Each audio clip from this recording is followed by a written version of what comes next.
Presentation from News Channel Nebraska.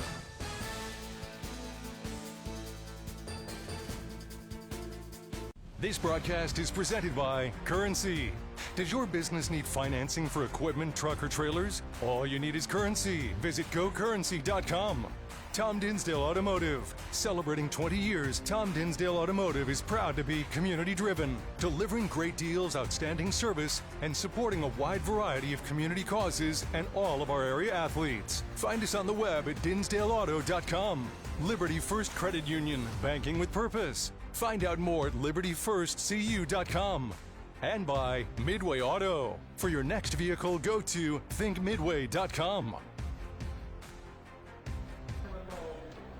Thursday night football on News Channel Nebraska. The Tri-Cities takes on the Capital City here in Week 3. Glad you're with us for this matchup brought to you by Nebraska Public Power District. Always there when you need them as Lincoln East host Grand Island. Brandon Axelman, Jack Mitchell with you for all of the action tonight. Week 3, Jack. Homecoming for the Spartans. A lot at stake and beautiful weather for Thursday night football here in Lincoln. Beautiful weather, a little warm, but not too humid. And it's kind of interesting, Brandon, because we've got two teams that played into the second weekend in the state tournament last year. And between them, they've got one win right now. So this is a game both of these teams really want. They don't want to fall into that big of a hole, either 1-3, 1-2, or 0-3. And so this is kind of a big one early in the schedule for a couple teams that have difficult early schedules. Talking first for the home team, Lincoln East Spartans dropped their first game against Elkhorn South 38-5. Coach Gingery felt like it should have been a closer game than the score indicated, but they bounced back last week, a big road game, and got that first win of the season against North Platte. Yeah, and this is going to be a case we talk about for both teams, but you're replacing a lot on both teams, both sides of the ball. And Lincoln East is trying to kind of get the feel of a new quarterback, new skill position guys. They do have some experience in there, but I think that's a little bit of growing pains in that first game. We'll see how much they were able to get over that as they come back home tonight. As for the Islanders, sitting at 0-2, looking for their first win under first-year head coach Creighton Reed. Played Lincoln Southeast really well here at Seacrest in Week 1, lost 35-20 ultimately. Follow that up with a tough defeat to rivals, 42-0. Kearney specifically. That was a game where they suffered some injuries, and the Islanders dealing with more as they enter tonight's game. Yeah, the same thing I said about Lincoln East. A lot of changing out of personnel and changing out a head coach, a brand new head coach in with Coach Reed in. He had been down in Texas, has Nebraska ties as well, bringing a fast-paced new offense here to Grand Island. It's a team I think that's going to be a lot better at the end of the year than they showed at the beginning of the year. We are about 10 minutes from kickoff here in Lincoln. Lincoln East hosting Grand Island on News Channel Nebraska. More pregame when we come back. The pregame show is sponsored by Custom Sports. Look great for every game with custom team or business apparel from Custom Sports. New home on the horizon? Loan it to own it. Need a new car to keep you moving? Loan it to own it. Looking for a new adventure? Loan it to own it with Liberty First Credit Union. Liberty First Credit Union is there for every step of your journey. Anyone can join to receive low payments and fixed rates to help get you through every new milestone. When you're ready to own it, loan it through Liberty First Credit Union.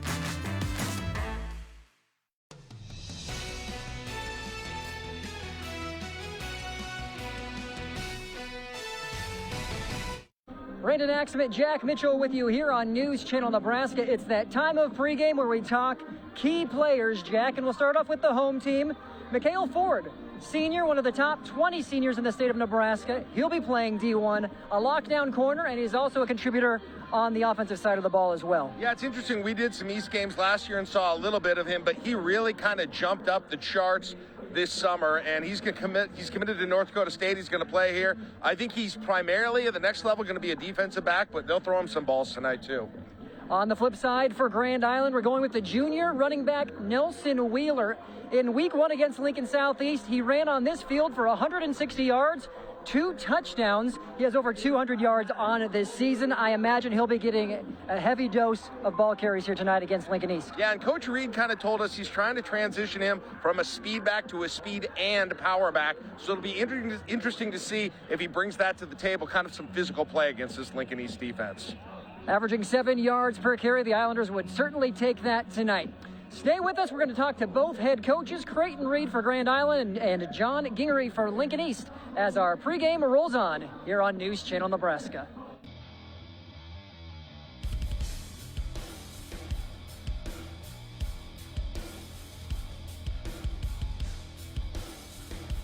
At the racetrack or the rat race around town, fuel matters.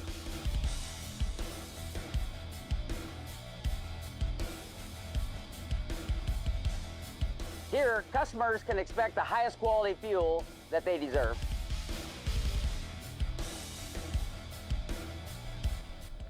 And welcome back here at Seacrest pregame of Lincoln East Grand Island. Joining us, Grand Island head coach Creighton Reed. Coach, we were with you for the game against Kearney last week. Obviously, not the result you want, but when you look back at what took place Friday night, what has practice looked like this week as you prepared for Lincoln East? Yeah, I've been proud of our guys. They responded well. They responded to adversity, and they know the things that we got to fix if we want to get this season back on track. So, to be honest with you, we put together our best week of practice yet. So, it was really, really good. So, next step forward and get a game tonight.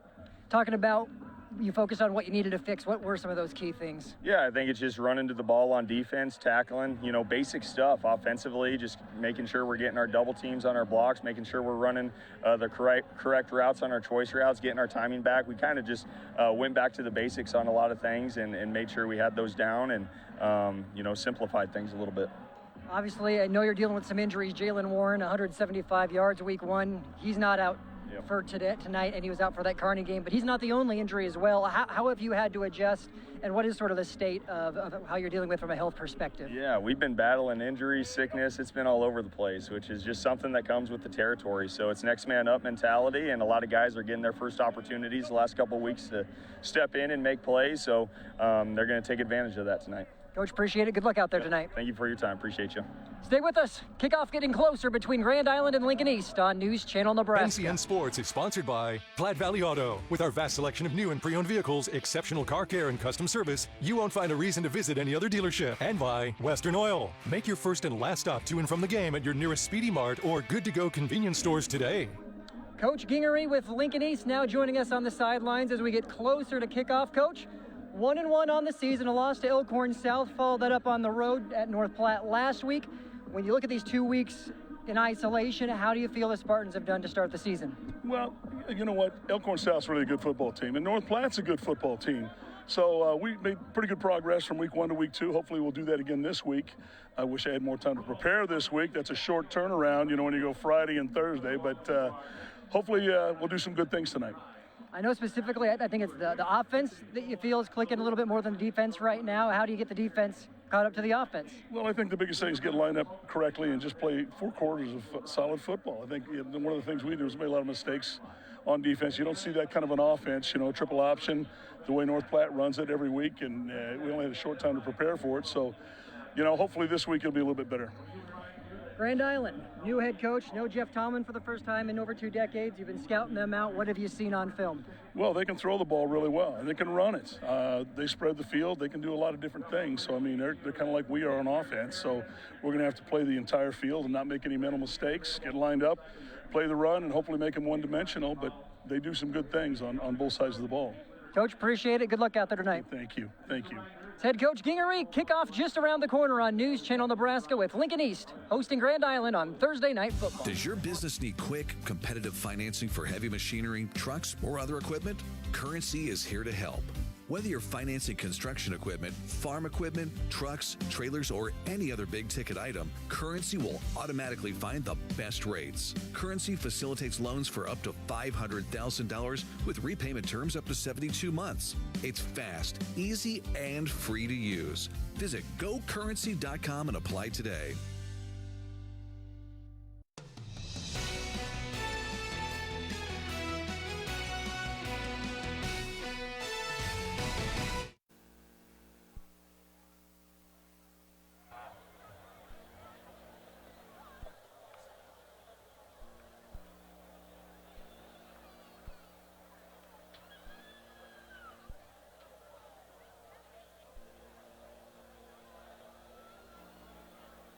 And welcome back.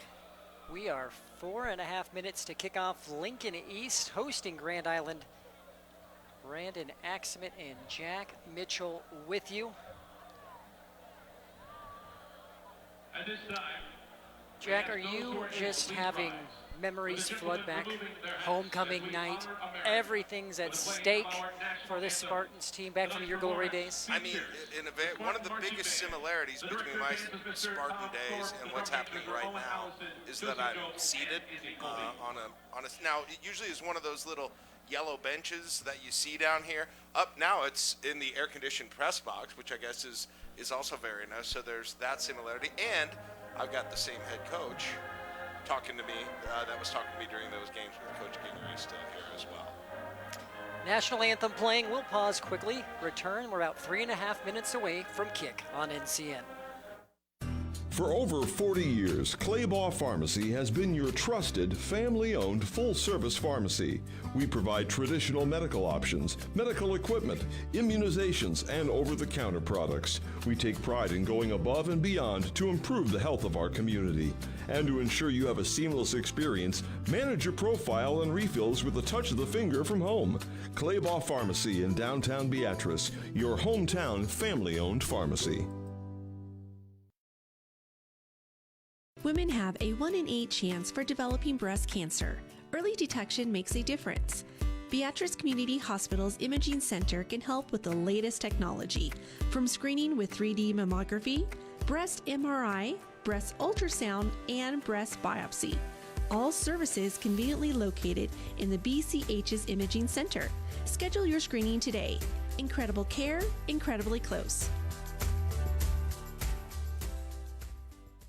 Other companies have the revolving door. Every time we come into Schaefer's, it's always the same people. The big thing to me is they know you by name. They know who you are, which makes a person like myself feel just warm and welcome here. And that's what's great about Schaefer's. Schaefer's has the essential Whirlpool appliances you need, from refrigerators and air fry ranges to laundry pairs to keep your clothes clean and sanitized at everyday low prices.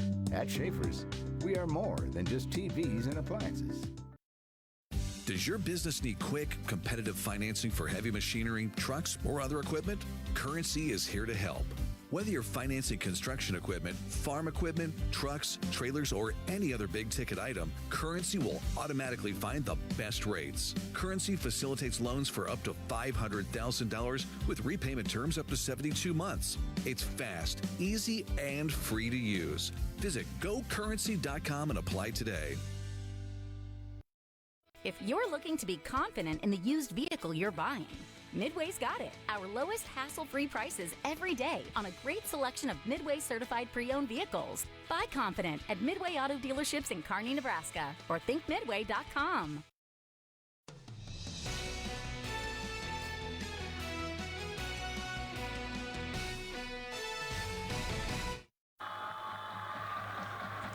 Welcome back. We're 1 minute away from kickoff. Let's take a look at our school spotlight brought to you by Currency. If you need equipment or financing for heavy trucks or trailers, Currency is here to help. Lincoln East, one of the original 4 high schools in the capital city, which is a population of nearly 300,000. Enrollment 1,526. And Jack, when you look at this program, the Spartan football team, 2 state titles. You'll be aware of this, 75 and 79. 70s, yep, 70s, not 90s, that's for sure. Now turning our attention to Grand Island, a proud city in central Nebraska, population 52,000 plus. In Hall County, you look at Grand Island, they have a state championship right smack dab in between of those 2 Spartans. 1978, their lone state title. 3 runners-up in 87, 90, and 2018 most recently. And like we said, a good season last year, got 2nd round of state. New coach this year, a lot of new players in here as well. And this is going to be interesting to get a look at both of these teams in this kind of a game as they're working through some of the growing pains that are coming along with their rosters and what comes with the new coaching staff as well in GI's case.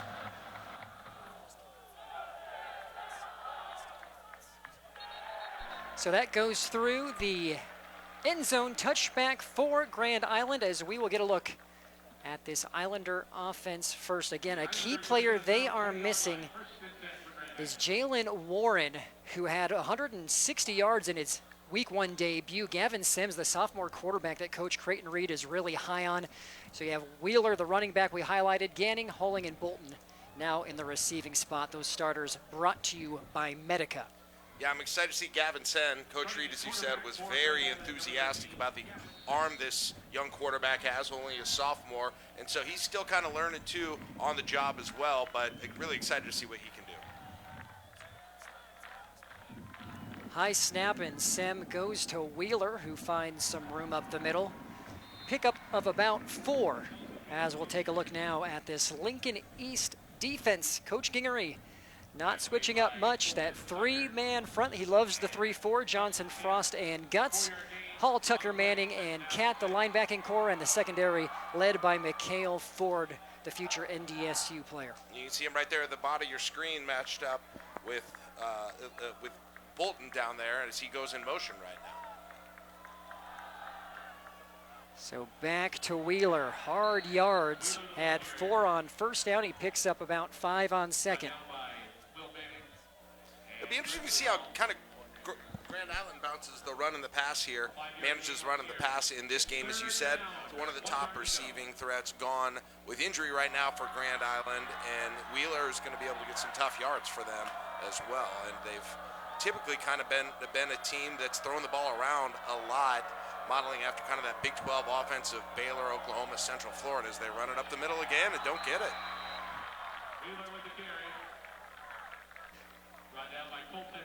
Well, looks like they, in fact, do give him the 1 yard, so first down.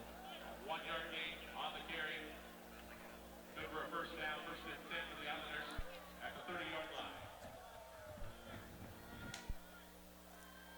So 3 carries for Wheeler, 10 yards for the Islanders, and that's a positive thing for GI coming off of that performance against Kearney.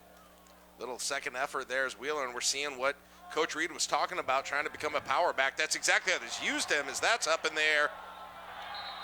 Well, you had good coverage by Ford as Sem was trying to find Halling up the sideline. And I believe on that one, was that big 77? Here it was. Jace Frost, 322 pounds, bear-hugging Sem as he is getting that ball away and kind of for his life at that point. Does get it away. Luckily, though, wasn't intercepted, though, and Grand Island lives to fight another day on this drive.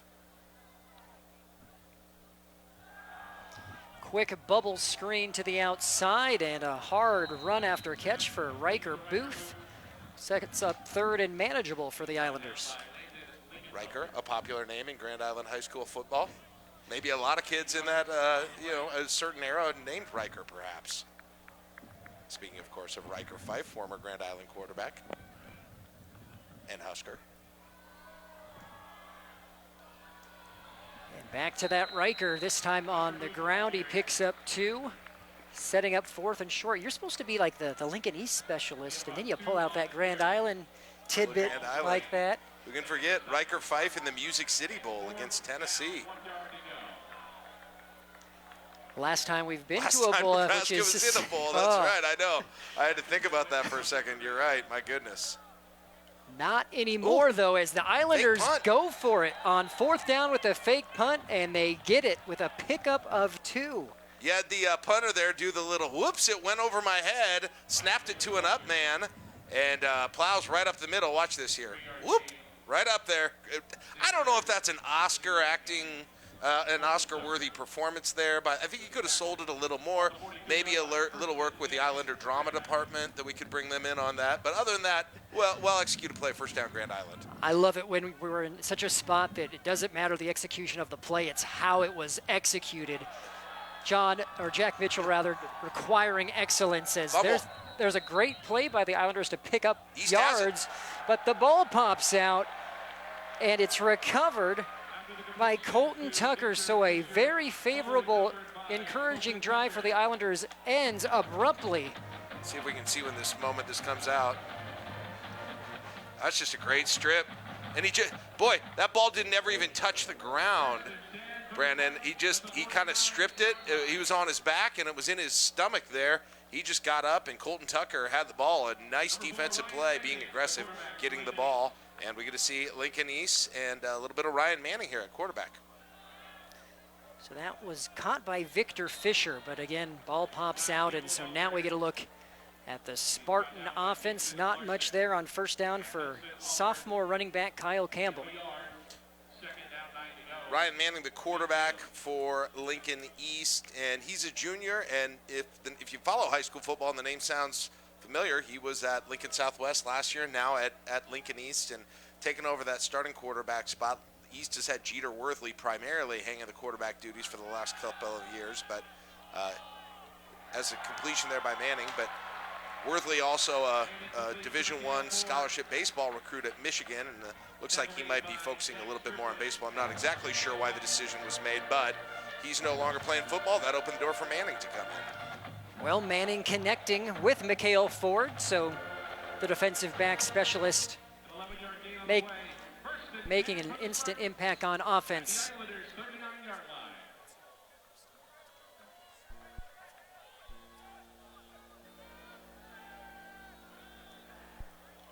Handoff on the jet sweep, and getting to the edge before being pushed out, Raheem Papula. So let's take a look at this Lincoln East offense after this replay, brought to you by Beatrice Community Hospital. Actually, shovel pass, and Papula getting to the edge, and an excellent pickup for first down. So here we're looking, Manning, who you talked about, Jack. Then there's Campbell, the running back, Hall, Lingenfelter, and Papula, the wide receivers. And the big guys up front, Niven, Gronwald, Johnson, Dews, and Garner. And I know Coach Gingery specifically said that there's especially a lot of new blood on these lines on both sides of the ball for Lincoln East, so we'll see how they hold up tonight. They had the fake pitch.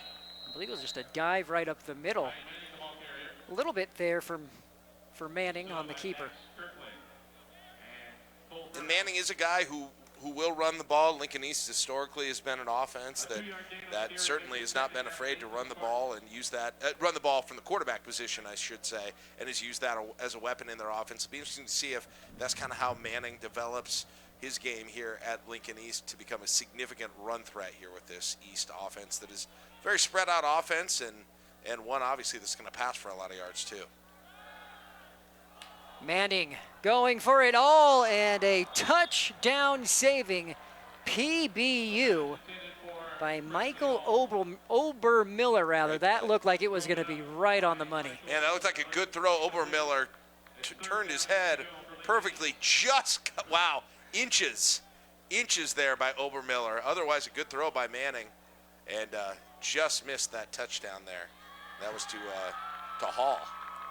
And I can attest, as being a former cornerback myself, that Obermiller made that look a lot easier than it actually is. Yeah, I bet. Running at full speed like that with getting the head turned, finding the ball, and the timing and the body control to make the play. Hello. And that would be Riley Halling flying in there and blowing up the play before it gets started. Heat-seeking play there by Riley Hall, and it just developed so slowly for East. They didn't have a chance here, and they've got a 4th and 8 in front of them. See, we're going to kick a field goal here. We're going to, looks like East is going to go for the fairly long field goal to start things off here, Brandon. This will be a 44-yard attempt for the Spartans. Specifically, Colin Nahy, the senior kicker, was lining up for it. Looks like we have a timeout by Lincoln East. We'll take a timeout as well. 6:55 to go. We're scoreless here in Lincoln. Anything for the floor, O Street Carpet has it and more. From little feet to little paws, to updates and overhauls. From soft and cozy to durable and resilient. From something that blends in or something that's different. From DIY to custom install, O Street Carpet can help you with it all. Whatever your needs are for the floor, O Street Carpet has it and more.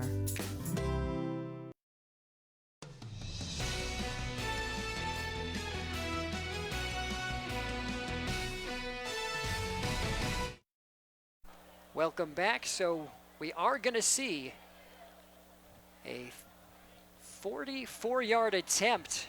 He's got the wind with him. And it must have been just wide to the right from where we're sitting. It looked from the press box like it was good. I was going to say good on that. Yeah, it might have been a little bit of an optical trip from where we're at. He had the wind behind him, and he had the distance. It must have just missed from outside there. But Nahi got the leg that he needed on that thing.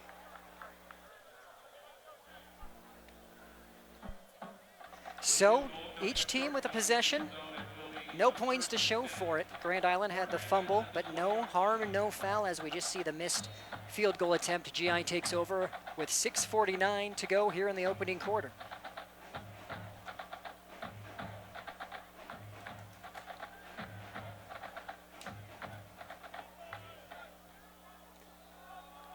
This drive starting on the 20. Now Fisher in motion across for the Islanders, back to Wheeler. There was a big arm that grabbed him at that first level and he couldn't break through. Was that Frost again, number 77, who made that play? Because that was pretty impressive. Whoever it was engaged in a block, and like you said, it was really just an arm that came over the top as Grand Island is going to move very quickly here. Oh. And Sem taken quickly to the ground, so the hurry up not working. Another look at the sack. Looks like that was Elijah Guts making a big play. Loss of 4. Boy, that Grand Island offensive line is struggling a little bit. They're trying to go fast at this point, hoping to keep East on its heels, but the defensive line does not look fazed by that speed whatsoever as they pull a guard here. A little dump to the tight end, gain of 6, but it won't be enough for a first down. That completion going to Noah Bauer, but it will be a 3 and out for the Islanders. I mean, I guess Coach Reed would like to see Sem be able to kind of drop back and show off that great arm that he was talking about, but right now I don't think he's going to have the time to do it. And that is not a good punt. If you're an Islander fan, this will leave the Spartans with a very favorable field position.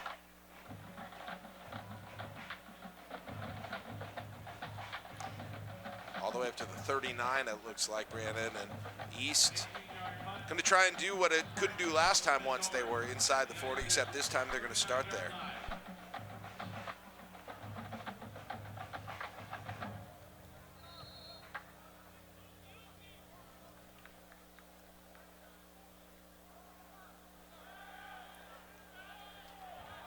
Oh, he's got him.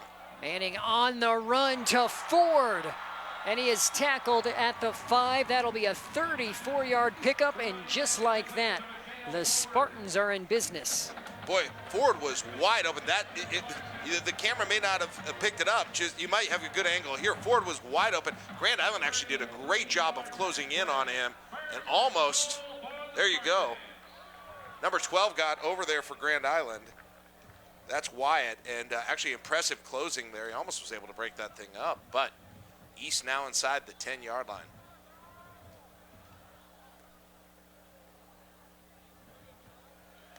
Manning with the pitch to Campbell, who cuts it up. Campbell stuffed about 2 yards short of the goal line.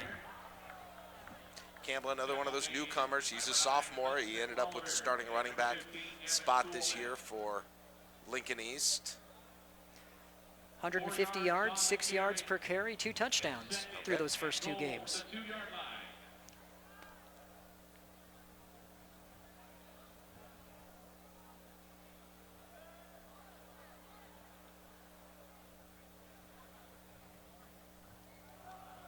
So Lincoln East trying to punch it in. They'll be stopped short again. That time it was Huxton Cat with his first carry.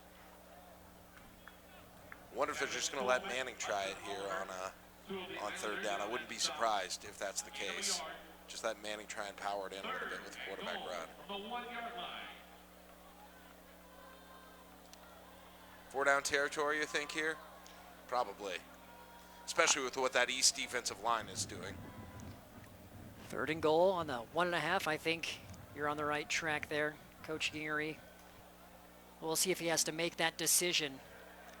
Campbell hit behind the line. This will actually be a loss of 1.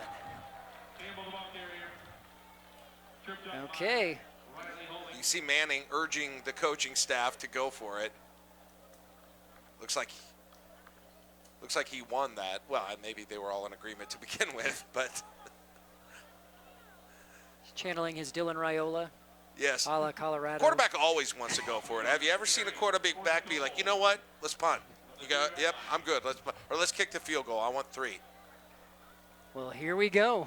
So it's 4th and goal to go from the 2. Maybe a fake handoff. Let Manning run it this time. Nope. Just a straight off pitch. Klatt trying to get to the edge. And the Islanders all over that one. A huge stop to keep the Spartans out. Boy, Grand Island just toughened up there once they got to the goal line. And East, no matter what, tried it both directions, tried on the middle, tried it on the outside, and a great job of stringing that out by Grand Island. So by the time they got to the sidelines, you had 6 Islanders ready there to form a wall and keep East out of the end zone.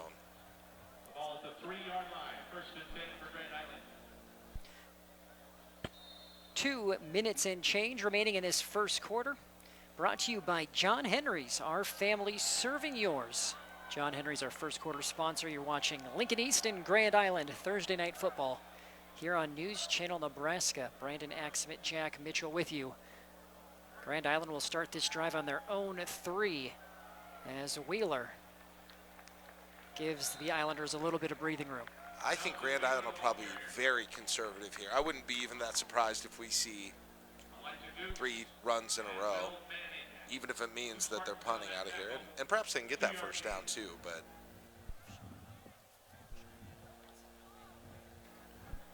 Play action.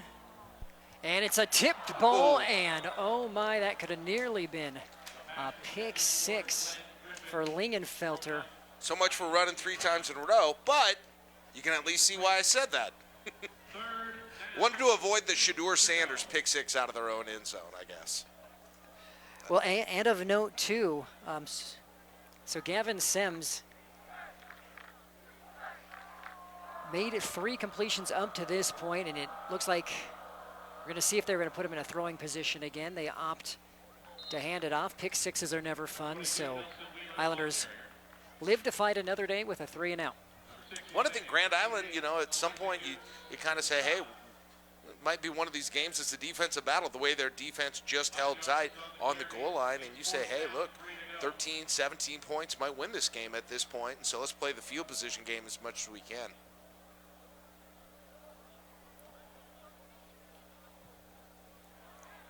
A low punt, a chance for a return for Ford. It's just going to be a foot race. And Ford gets all the way back near the 15-yard line, so the Spartans again with great field position to start this drive. That was a line drive, so Ford got like a 10-yard running start. By the time he had the ball in his hand, he was running at about 75% speed, which was not good for the Grand Island punt coverage team because they weren't able to break down that quickly. Ford got on the outside. Grand Island, fortunate he didn't take it back all the way there. At the Islanders' 15-yard line. Now, credit the Islander defense on this, on the last time they were out, stopping that 4th and goal to go attempt for the Spartans. They're going to have to bow up again here. 4 wide, slant, and completion. That's Jason Brown, who refused to go down. Fumbled it, but I think he was out of bounds at that point. Kept that play going quite a bit and ended up getting 5 yards there. Another look courtesy of Beatrice Community Hospital, always there when you need them. And the ball, as you said, popped out right at the end. Let's see if East keeps it in the air here. You know, Brandon, over the years, we've watched East really become a passing team here. And there it is on the rollout. Manning going to the back of the end zone, and the pressure forcing the bad pass. That coming from Dax Kirkland and company for the Islanders. As let's take a look now at that defense starting lineup for Grand Island, who did force that 4 and out the last time. Also a 4-man front with Loza, Floodman, and Oliver. Riley Halling, the heart of the defense, a 2-way player for GI. Then you have the DBs, Obermiller, we saw his great play earlier, DeVault, Larson, and Wyatt. As we have a 3rd and 5. Starting lineups brought to you again by Medica, where you're not just covered, you're cared for. Boy, Manning's not going to let the film on that last one. He had a touchdown underneath to number 23 as he goes deep here. Ben puts it right in there. He just wanted to throw the corner route.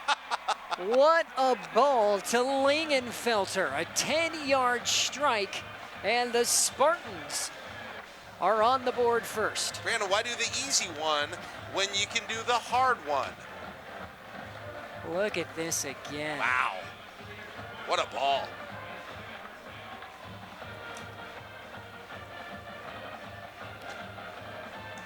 So Lingenfelter, that is his second touchdown on the season. PAT's good. Lincoln East 7, Grand Island nothing on your Aurora Cooperative scoreboard. 51 seconds remaining in the first. You're watching high school football on News Channel Nebraska.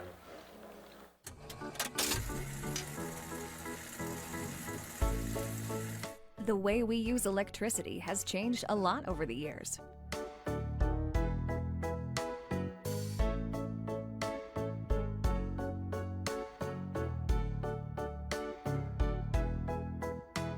What hasn't changed is our commitment to make sure it's there the moment you need it. Nebraska Public Power District, always there when you need us.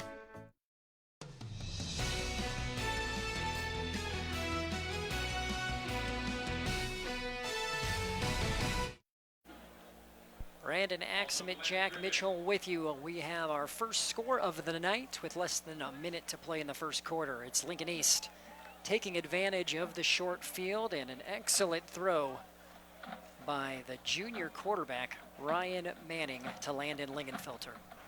Yeah, all Lingenfelter would have had to do, he didn't really need to look up. If he just put his hands out there about 10 inches apart, I think that thing falls right in there. He gets a touchdown. Great pass there by Manning. GI will be glad to have a little extra breathing room from their own end zone. Now, they got that fourth down stop before their last drive, but being backed up, weren't able to get very far out. Ended up having to do that to punt there, and that McHale Ford punt return really set Lincoln East up well for that touchdown drive. And now we'll see what Sem can do here with this offense. Like I said earlier, Brandon, I think they would like to try to throw it downfield a little bit. It's just a matter of if they can give Sem enough time to do that.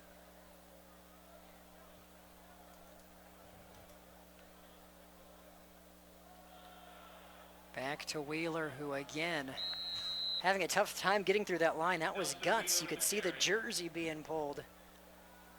Yeah, East is getting some, I don't know if it's lucky or skilled grabs out there on the defensive line. They're kind of putting their arm out, grabbing a fistful of jersey and being able to pull him down on those.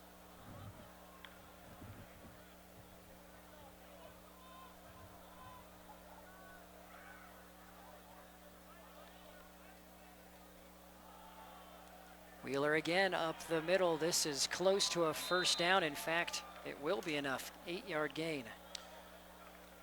I think Grand Island wants to get Lincoln East to start to be thinking about that running game a lot. Pound them until they can open something up a little bit deeper here and not have that defensive line necessarily pin their ears back. Maybe get Sam some time to throw it downfield a little bit.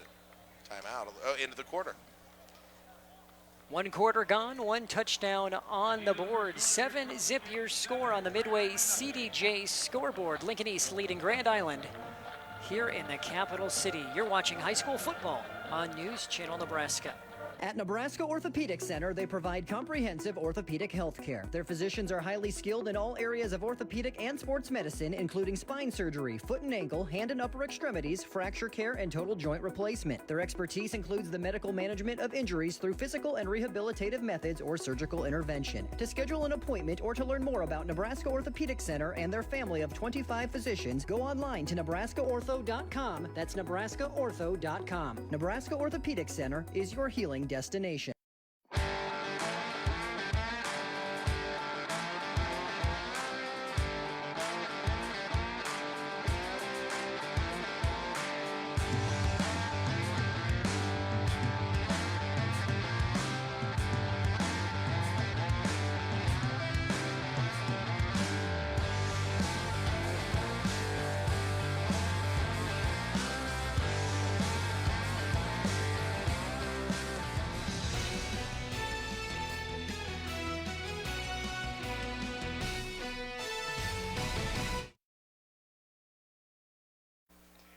Brandon Axman, Jack Mitchell with you. Second quarter just about to start here on News Channel Nebraska Thursday Night Football. The lone score of the night thus far, a Ryan Manning 10-yard touchdown to Landon Lingenfelter in the final minute of that first quarter. And we did get Wheeler actually went for a 2-yard run there at the beginning, so second down here for Grand Island.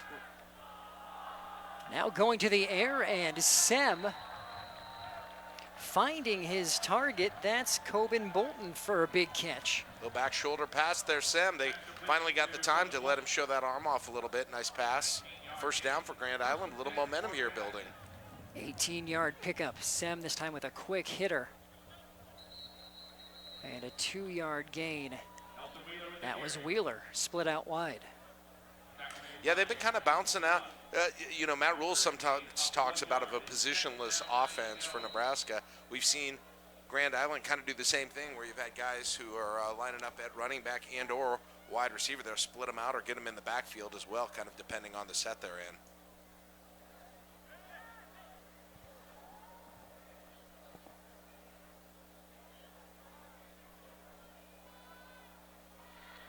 We have an official's timeout or something going on with the Chang gang on the far side rather of the field.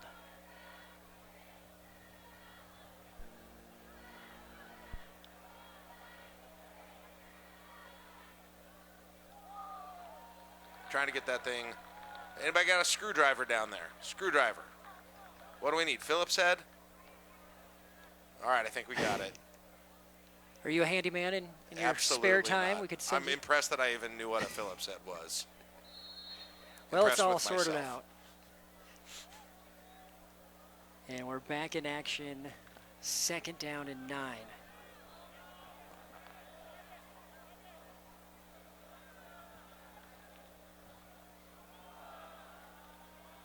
Wheeler gets past 1. Picks up 1, maybe 2. Hey, Wheeler, 25 carries, 30 carries here tonight at this rate. I say he's at 10 right now. 10, he's got 10 already. My 10 goodness. carries. I undershot that number. Holy cow. 35. Yeah, on pace for 9 1/4. That's right at the 35-36 number. We'll see how that progresses throughout this game. Play action on this occasion. Sem putting it right on the money. That's another catch right at the sticks. Boy, those East defensive backs, some nice play calling there. Good throws by Sem. Those East defensive backs, the corners, are giving a lot of cushion to those wide receivers. You know, not really wanting them to beat them deep, and they've taken advantage of that twice, once with a back shoulder throw, and here goes Wheeler on a big gain. Grand Island finally kind of getting that mix and match to open up with the pass with the run and vice versa, getting that defense on the heels. They haven't really looked like they've been that way all night, but here's kind of the first time that Grand Island seems to have that rhythm with the play calling and the speed coming together to do what and just as I'm saying that, they go backwards, out of rhythm. Unfortunately, negating for the Islanders. Wheeler's longest run of the night would have been a 13-yard pickup. That's a tough penalty there. They were rolling.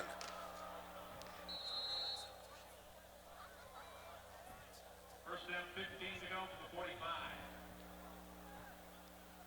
So 1st and 15. Play action, and Sem avoiding the rush. He's going to run.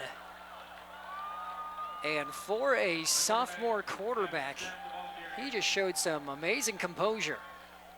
That was one of the cases, the blitzing Lincoln East backer there, I think that was Cat. He was coming in there so fast that one little step there by Sem, and he was going so fast on a sprint, he wasn't quite able to adjust. And then a quick screen pass to Wheeler picks up the first down. The Islanders getting into a rhythm here as we are about 10 minutes left in our second quarter, brought to you by O Street Carpet. Check out Steve Carper and the crew. Right back to him. At O Street Carpet near 17th and O, as we have the quick snap and also a flag on the near side. Brought down by Parker Johnson and Presley Hall. There's a penalty marker on the field.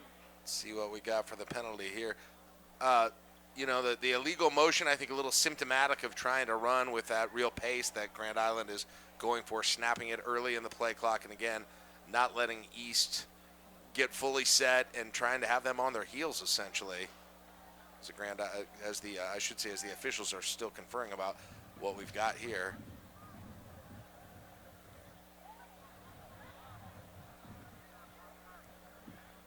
Illegal participation. Defense. Oh. 12 men. And half the distance to the goal from the 22-yard line. That's a big penalty. Now that was the speed of Grand Island's offense that made it difficult for East to get the right personnel on the field there, which is exactly what they're hoping to get to with this speed. Puts the ball now on the 13. Islanders in the best field position they've had of the night. Coach Gingery having a word with the referee. Yes, he is. And now we're bringing more of the crew over there to talk to Coach. Well, again, the ball was on the 23, and it said half the distance to the goal. I didn't realize, would that make it a 15-yard penalty if there are 12 men on the field? And Coach Reed on the Grand Island sideline is very frustrated. He wants to keep that rhythm going. He says, let's go, let's go, let's go. Boy. And I wonder if they're talking about the mark-off, if that's what the conversation is here. So yeah, you have the three officials next to Gingery discussing. You have one talking to Coach Reed on the far side. Because the play originated where?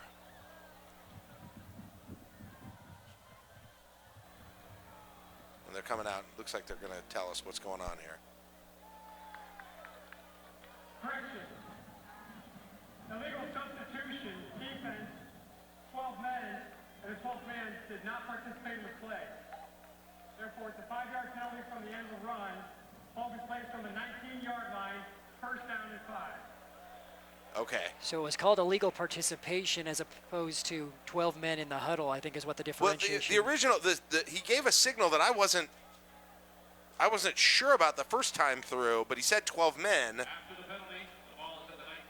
And so ultimately it's a 5-yard penalty. Yeah. So first down is played over. So instead of being at the 13 where they originally marked it with the half the distance to the goal, it was a 5-yard penalty, puts the ball on the 19. Still first down and 5 for the Islanders. And handoff going there to Bolton, or excuse me, Booth. Not much there. And actually, Grand Island, you know, they wanted to keep things going, but I bet Nelson Wheeler didn't mind a couple of plays there. Get a drink, take a breath, given as many touches he's got, both running and receiving tonight already, and I think it's probably going to go to him again here. 2nd and 5. They fake it and instead find Halling on a little curl route. Gain of 7, another first down. All right, let's see Grand Island, how quickly they're going to push this, not allow East to substitute. Get right into that play as the clock is wound here at 9:11 left in the second quarter. Instant replay brought to you by Beatrice Community Hospital. Incredible care, incredibly close.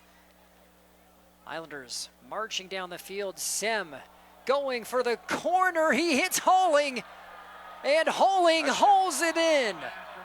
13-yard strike. The Islanders answer back. Now each team has its great throw by their quarterback in that north end zone here at Seacrest Field. Looks like he got both feet down. Nice play, nice throw, nice catch, and Grand Island looking to tie the game up here with this extra point.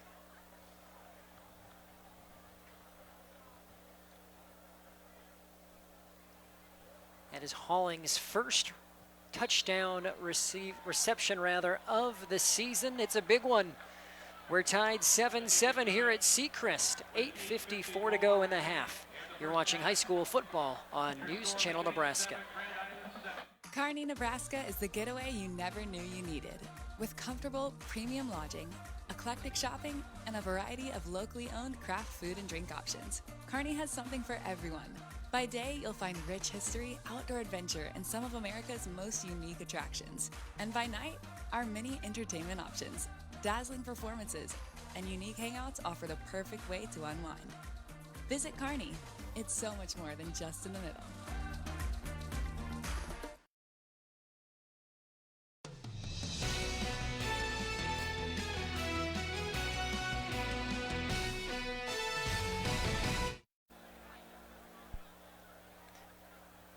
Good game here on a Thursday night, week 3 in Lincoln, Nebraska. The Islanders able to even the score on your Aurora Cooperative scoreboard. Go green with E15 and fill up at your nearest A stop today. It's 7-7. And I think that's not necessarily how Grand Island saw their scoring drives going in this game. I think they were thinking rhythm, speed, get down the field quickly, and that was just disjointed with penalties all over the place a few times, but Grand Island fought through it. Little squib here. East player had his knee down on that. Noah Ingwerson. It's a good thing he got on it, though. It went between his legs, and Grand Island was charging down. That's a live ball they would have been able to pick up, but instead East is going to start out their drive here on their own. We'll say 20 and a half. And once again, we'll give Manning a chance with the long field. East has had their success today on offense, kind of with the short field so far today. So we'll see if they can put a drive together. Plenty of time here, still in the second quarter in a 7-7 ball game.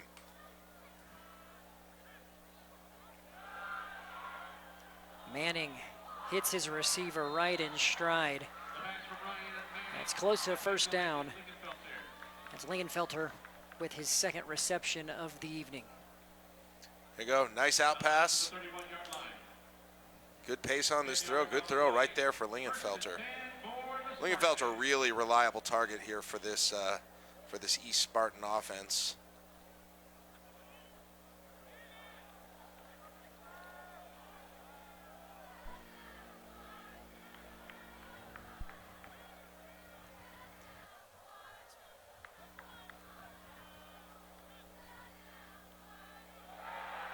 And look out, nowhere for Manning to go. Dax Kirkland getting there first for GI. Boy, Kirkland was almost in the backfield. About took that. He could have taken that handoff as Manning about as well as Campbell did on that play. Campbell, to his credit, fought through it. Didn't go down right away, but all that bought him was another couple of big Islanders bringing him down, and that is a big loss there for Lincoln East. They've got 2nd and 15 now as Manning lines him up out of the shotgun here, and East going to look to throw it here. And it is complete, specifically to Will Manning, but there is a flag.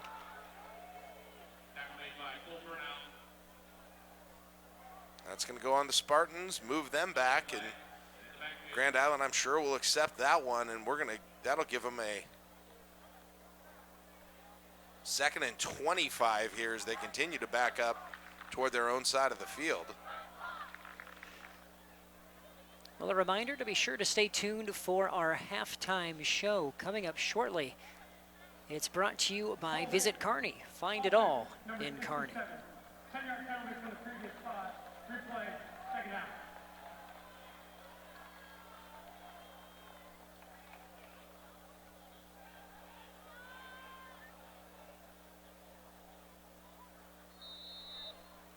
So 2nd and 25 officially after the penalty.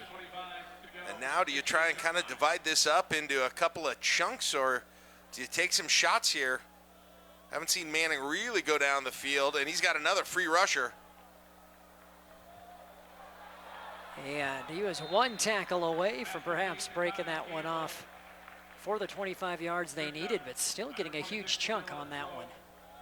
Nice job, nice play call there. By design, you had the free rusher for Grand Island. Manning dumps it off to Campbell just before getting hit hard by the Grand Island rusher, and Campbell gets about over half of the yardage. So now a little bit more manageable, 3rd and 10 for the Spartans. Grand Island bringing pressure from the edge. Manning stepping up, and an excellent throw. That is a 14-yard gain right on the money to Hall. That was a really good job by Manning of just kind of having some awareness of where the line of scrimmage was. As you watch the replay here, I think there's probably some temptation. He had a running lane, and then he kind of went horizontal just enough to stay behind that line of scrimmage.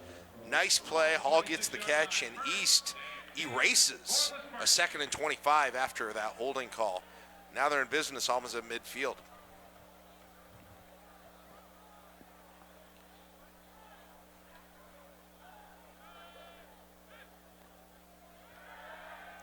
Another little pitch out to Campbell. Not much on that occasion. 1-yard pickup. Talked to some of the East coaches before the game. Now, I felt bad because I didn't notice this, but they were excited that they have added striping to their pants this year. So I felt bad because I didn't know. They were asking me how I liked the new uniforms, and I was like, those look like the same uniforms that I wore here in 1995. But I did not. I do not believe we had striping on the pants. Well, I know so. So please, everyone, notice the stripes on East pants. Completion there. I could only imagine the disappointment Coach Gingery felt. I think he truly did. Like, what do you think of the striped pants? I was like, I mean, you know what? I kind of played it off. I acted like I'd noticed them, if I'm being completely honest. I was like, oh, yeah, those are good. Then I realized they were striped. Like the Huskers? Was that like 01, 02 that 02. one year when we had this? Yep. I met Jamal Lord against Arizona State. They added the piping. It was a little thicker. It was a little more aggressive than this piping. This is a little understated. I like that. You don't want to notice it at first look, I think. Manning in trouble, running away from pressure and finds Ford across the middle. Manning is putting together a great drive here to round out the half, a huge pickup. Another great throw by Manning, and once again, he finds Ford, who's, if you give Ford the time, he's going to get open. Right there, you can see him running that post route.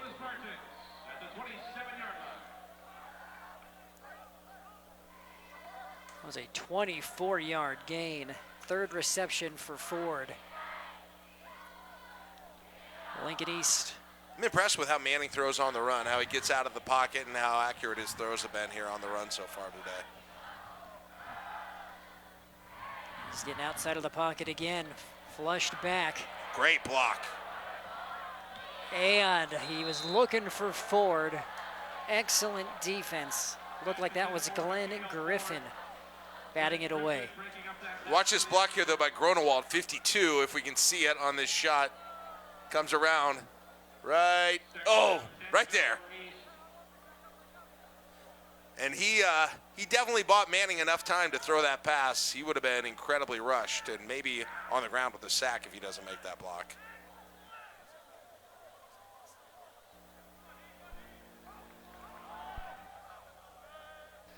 Second down and 10.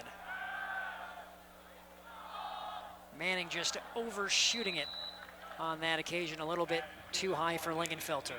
Difference between that rollout and the couple we saw before, the one here that he overthrew, scrambling to his left as opposed to scrambling to his right as a right-handed thrower. That's a little bit more difficult throwing across his body like that. And, you know, you're really thinking, hey, I got to get something on this because I'm going to be throwing across my body a little bit. And I think, you know, just the focus on that, put a little bit too much on it, goes over the head of the receiver. Now we got 3rd and 10 for the Spartans.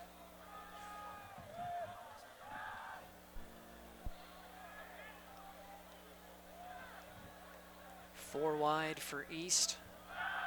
Pump fake from Manning. Going up top for Lingenfelter, and it's out of bounds. It'll bring up 4th. A reminder that you're going to want to stay tuned for our halftime highlights. Brought to you by Sartor Heyman Jewelers. Coming up during our halftime show. Nice job by Glenn Griffin, the cornerback there, I believe, for Grand Island, essentially using the sideline as another defender there. And Manning had to get inside, and looks like this one is 4-down territory for the Spartans. Watch 5 forward at the top of your screen. Lingenfelter is that slot back there on the top. Manning rolling out to his side. It's an out and up for Ford. Manning, though, in trouble. A lot of trouble.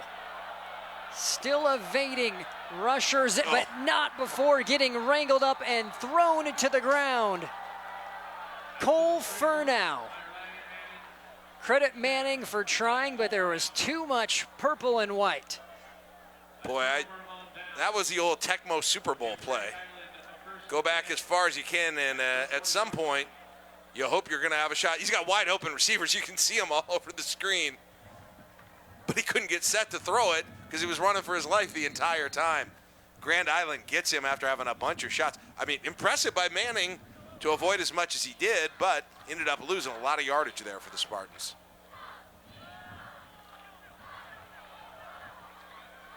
Now the Islanders with 5 minutes to work with.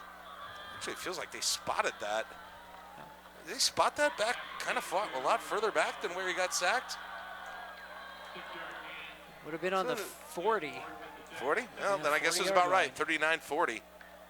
That was a pickup of 6. It felt like he ran back Bauer. 50 yards, I think. Maybe that's why. Yeah, this is a first down and then some for Booth.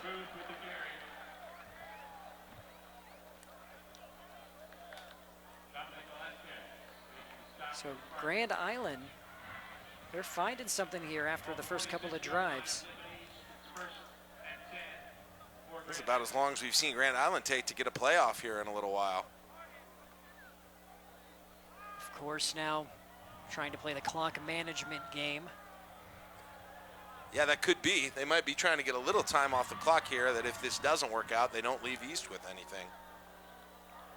Wheeler evades 1, gets 2. Nelson Wheeler with the carry. Hit in the backfield by Colton Sucker. Glad you're with us on News Channel Nebraska. High school football, specifically Thursday night football, is presented by Tom Dinsdale Automotive, celebrating 20 years. Tom Dinsdale Auto is proud to be a community-driven leader with great deals, outstanding service, and supporting a wide variety of deals. As Ford was in on that play. Dangerous throw there by Sem. I think he probably after that ball left his hand, he was glad that that one ended up in an incompletion. Let's take a look here at just how close we were here. Ooh. That was dangerous in about 4 different ways with that throw. Trips to the right, and the East looked like they were ready for that play. Brings up 3rd and 8. This broadcast is presented by Liberty First Credit Union, banking with purpose. Find out more at libertyfirstcu.com. It looks like Grand Island will take a timeout here. Big 3rd down coming up. 3:25 to play before half. We'll take a break as well. 7-7 here in Lincoln. At first, I was really nervous and intimidated to buy a ring. My experience at Starter Heyman was very easy. I felt like I walked out with the ring that was going to make her go wow and say yes. I love my ring. It is so beautiful. I get compliments on it all the time. I always tell them Starter Heyman. I love it. Yeah, we would definitely recommend Starter Heyman. We're definitely coming back. Sure. We have a wedding band to buy. So. We do, yes. The wedding bands. We'll be back for that. Starter Heyman Jewelers, downtown 12th and O, South Point Pavilions, and Grand Island. NCN Sports is brought to you by Currency. Does your business need help financing big-ticket items? Currency is here to help. Visit GoCurrency.com for details. Central Nebraska Orthopedics, dedicated to the motion of life. And by Midway Auto. For your next vehicle, go to thinkmidway.com.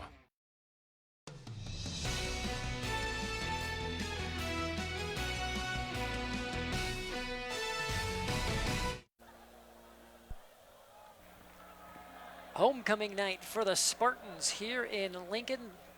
We are tied 7-7. Grand Island with a big 3rd down and 8. Brandon Axmit, Jack Mitchell with you on News Channel Nebraska. Sem with the play action has his receiver, overshoots him. Was able to get that off amidst a little pressure from the Lincoln East defensive line, and that's going to bring up 4th down for Grand Island. And they went to the fake punt earlier here. Haven't had a lot of success with the punt. And unfortunately for them, it continues. That is not good for the net. That went way out to the right. Maybe 5 to 7 yards on that punt, depending on where Where it gets marked, maybe be generous and say 10 on that punt. Grand Island now thinking, wish we had gone for that at this point, probably. That gives East 3 minutes, 13 seconds. I mean, they've got plenty of time here. More than enough time. They've got 2 timeouts left, so really not even a factor at this point if East can get a couple of first downs here and get a chance to put another one on the board. Manning just unable to connect on the run. That was Ford.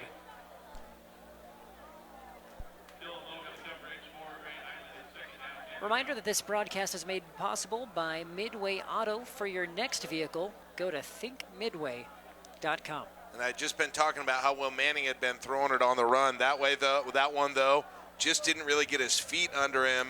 He makes a good throw there, gets planted, and I think he's got 6 for Ford there, but a little short, a little bit to the outside. And that's kind of the difficulty of throwing it on the run like he was doing there. Look out, tight end seam. We're in a foot race, a big pickup for Presley Hall on the quick hitter. The Spartans are in business. Nice little play call there, as you'll see it here. Hall coming right from that slot position on the right side at wide receiver, a bit of a short post play, skinny post, and got him on it. Plenty of room to run there. It was a 33-yard pickup for the Spartans. Campbell, not much on first down. You run a play like that because you think Grand Island's sitting back trying to take a deep ball away from you, and linebacker's going to be on their heels, and it's exactly what happened there.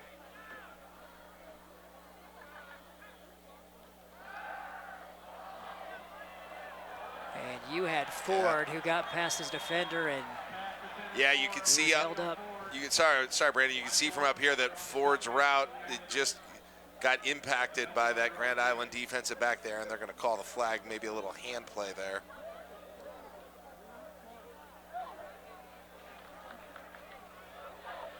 So foul called against Obermiller. That left hand there on the backside threw Ford off just a little bit. I think it did impact Ford's route quite a bit there. And on the other hand, it could turn out to be a smart penalty in the end.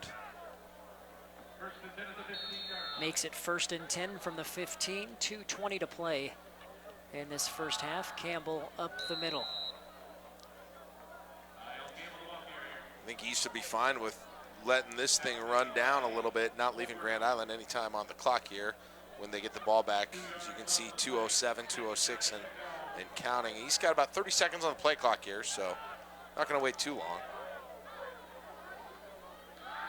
Play action over the top, and it's broken up. Solid coverage by DeVault. Particular solid coverage by his head on that play. He was beat.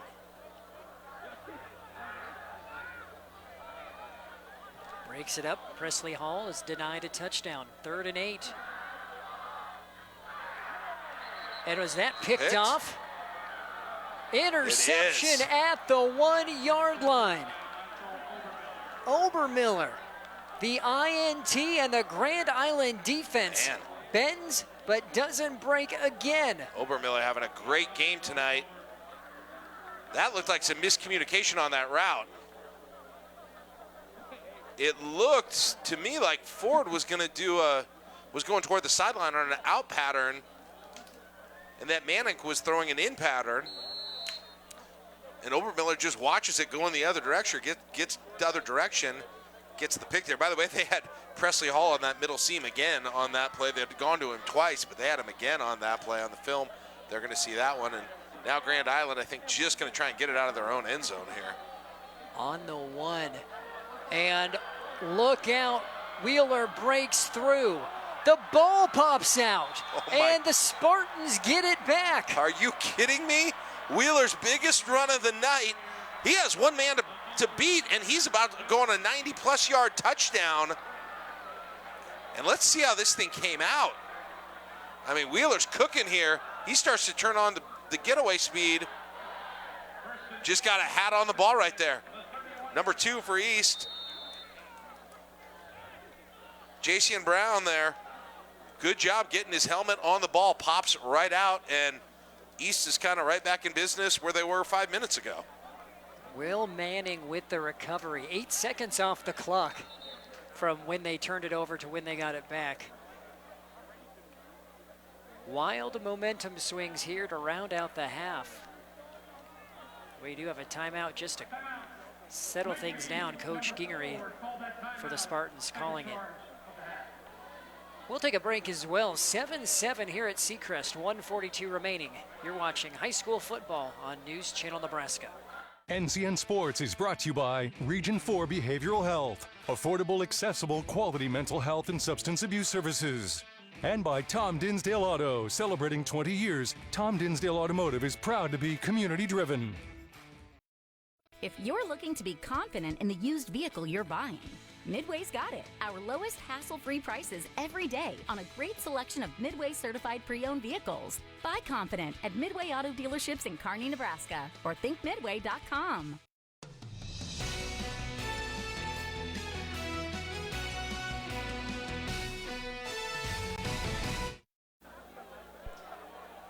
Okay, so interception thrown by the Spartans.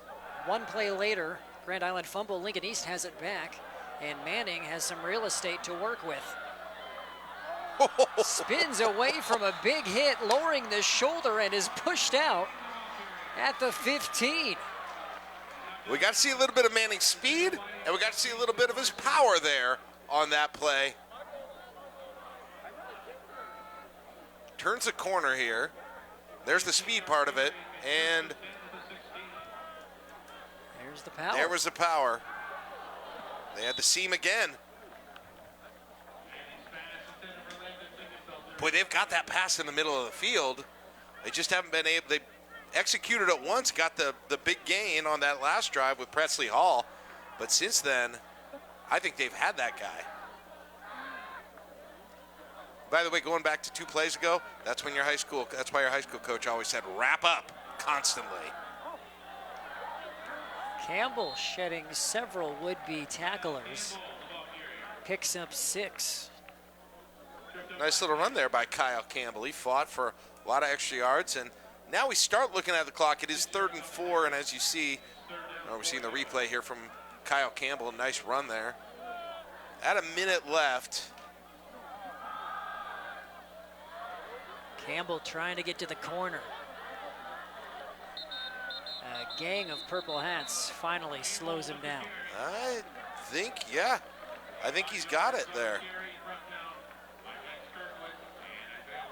That's an impressive run. That's 2 plays in a row with some real good second effort there by Kyle Campbell, and moved the pile. Had one guy had him there, second there. Took 3, 4, 5 Islanders to finally get his forward motion stop and bring him down. So 1st and goal for the Spartans. Clock's still ticking here. East with 1 timeout. Grand Island 2. It's 1st and goal to go from the 5. Manning rolling, trying to stretch it. You don't ever know quite what's going to happen when Manning has the ball. He has the capabilities to evade, juke, power. If we have a replay on this, I'll show you the moment where he said, okay, I'm going to loop back around and do the Tecmo Super Bowl thing again, and then thought better of it. Right there. Oh, there's 4 Grand Island players there. He thought about it, though. He thought about looping back, going back another 20 yards. And he might have been able to pull it off as well, but didn't have a great experience with that last time around, so. So it's the final timeout taken for the Spartans with 19 seconds. And of course now it's, if you are tackled in bounds, you probably aren't scoring. That's a good point. Yeah, might be able to On this play, you might be able to get there and spike it. It's second down right now, so you put yourself in fourth down, maybe be able to bring on the field goal team. That said, to do that, you got to get to that ball pretty quickly. So I think you got one opportunity here to do whatever you want, not worry too much about the clock. As long as you were talking in that timeout about making sure you get up to the ball and spike it if you get tackled while the clock is running. Okay, so it was at 19, now it's 24. Now the ref says 21. Okay, so Split that's the where difference. that's what we're dealing with. 21 seconds. 21 and a half will split the difference. There we go. Manning pump fake to the corner, and it's caught by Ford. The North Dakota State product puts the Spartans up right before half. Great catch by Mikhail Ford, going up, hanging on. Nice throw by Manning. There's been some great throws between both teams in the end zone tonight, Brandon. Yet another one there, but really impressive. You see the athleticism that made the Bison very interested in Mikhail Ford, and he'll be playing at North Dakota State next fall.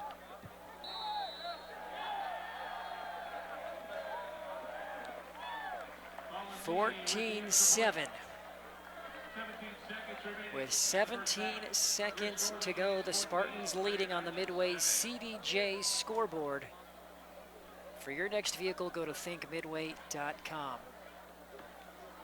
Glad you're with us. We'll stay here right before our halftime show. A great action-packed first half. Spartans scoring right before, and you could have that double whammy because Lincoln East also gets the ball to start this second half. Those middle 8 minutes, a lot of times something the coaches talk about, and you hate to, you hate to really pile on Wheeler, just given how important he's been to this Grand Island offense, and will continue to be the rest of the game.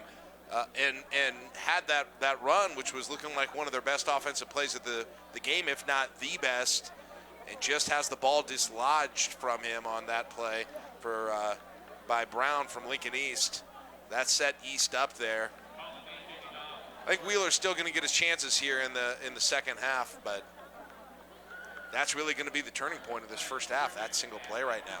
East is going to have the lead unless something crazy happens here in the next 17 seconds. 14-7 going into halftime.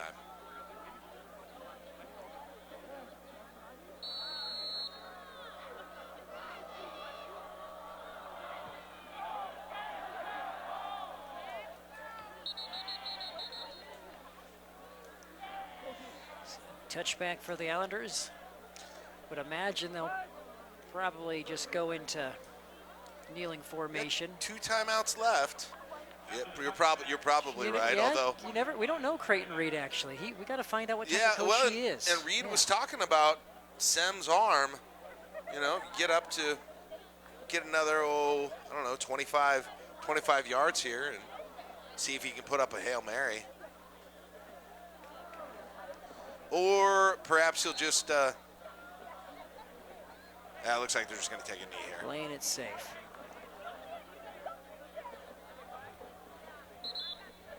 So that sends us to the break.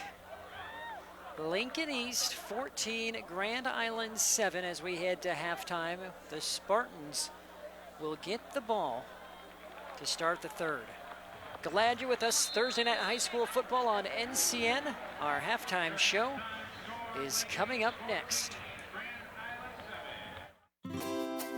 Anything for the floor, O Street Carpet has it and more. From little feet to little paws, to updates and overhauls. From soft and cozy to durable and resilient.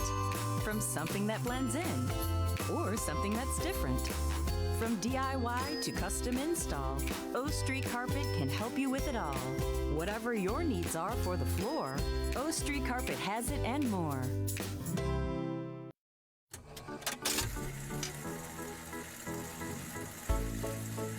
The way we use electricity has changed a lot over the years.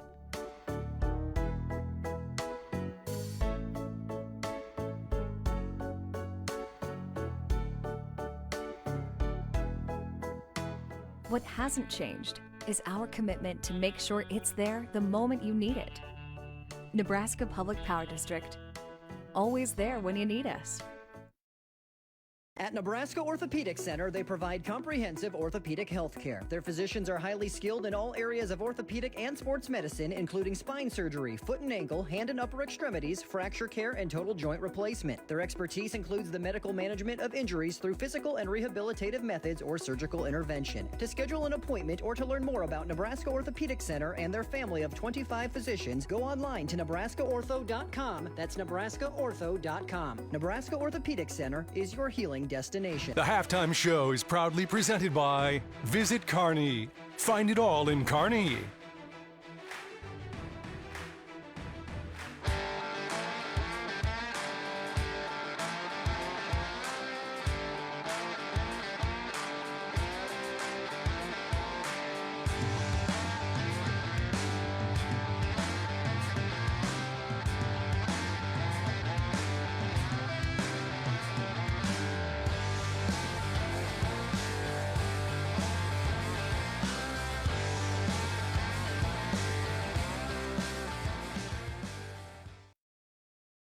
Kearney, Nebraska is the getaway you never knew you needed. With comfortable, premium lodging, eclectic shopping, and a variety of locally owned craft food and drink options, Kearney has something for everyone. By day, you'll find rich history, outdoor adventure, and some of America's most unique attractions. And by night, our many entertainment options, dazzling performances, and unique hangouts offer the perfect way to unwind. Visit Kearney. It's so much more than just in the middle. At first, I was really nervous and intimidated to buy a ring. My experience at Starter Heyman was very easy. I felt like I walked out with the ring that was going to make her go wow and say yes. I love my ring. It is so beautiful. I get compliments on it all the time. I always tell them Starter Heyman. I love it. Yeah, we would definitely recommend Starter Heyman. We're definitely coming back. Sure. We have a wedding band to buy. So. We do, yes. We have wedding bands. We'll be back for that. Starter Heyman Jewelers, downtown 12th and O, South Point Pavilions, and Grand Island. NCN Sports is brought to you by Currency. Does your business need help financing big-ticket items? Currency is here to help. Visit gocurrency.com for details. Central Nebraska Orthopedics, dedicated to the motion of life. And by Midway Auto. For your next vehicle, go to thinkmidway.com. Anything for the floor, O Street Carpet has it and more. From little feet to little paws, to updates and overhauls. From soft and cozy to durable and resilient. From something that blends in or something that's different. From DIY to custom install, O Street Carpet can help you with it all. Whatever your needs are for the floor, O Street Carpet has it and more. The air inside your home can be 2 to 5 times more polluted than outside air. John Henry's priority is keeping your home safe and healthy for you and your family. Cleaning your home's air duct system is an important part of that goal. Our service professionals will clean your air ducts using top-of-the-line equipment that pulls air in reverse through the duct system, while using compressed air and agitation tools to remove unwanted particles. Once the air is discharged, it runs through 3 stages of filtration, leaving your air duct system restored and functioning cleaner than ever. Contact John Henry's today and schedule your steps to a healthier home. Hey sports fans, heading to the big game tonight? Make sure you stop by Speedy Mart before you hit the stadium. Fuel up your car and grab your favorite snacks and drinks to keep your energy high. Whether it's chips, soda, or a quick meal, Speedy Mart has everything you need to kick off your game night right. Don't miss out. Swing by Speedy Mart for all your pre-game essentials. Speedy Mart, snacks before the game.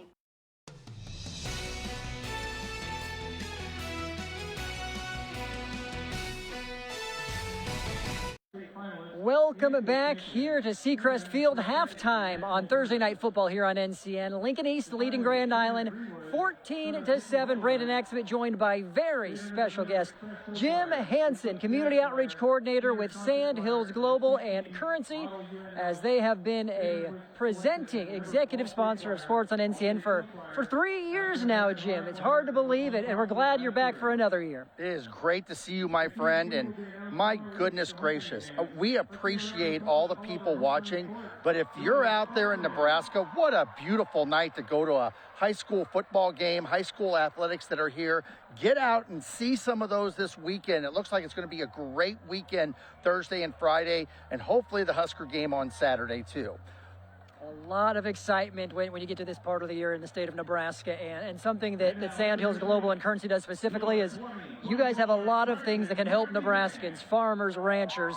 Tell us about all of the different things and tools that can be at people who live in this state's disposal. Well, it's been great to have this partnership because we think so highly of the state of Nebraska and all the hardworking farmers and ranchers and contractors that are out there, and all of our platforms that help them. Things like Machinery Trader, Tractor House, Truck Paper, but also Livestock Market, Equine Market, and Currency, obviously, to help to make those big purchases for all the hard workers that are here in the state. So it's been great. We've really appreciated highlighting all of the great athletes and coaches and schools throughout the state, and we're looking forward to another great season just like the last two. Helping farmers and ranchers, and of course your huge community partners, and you look at specifically Lincoln Technology Center here is about to open up. What's the latest update there? It is great. We're partnering with Southeast Community College. Later this fall, our Sandhills Global Technology Center will open.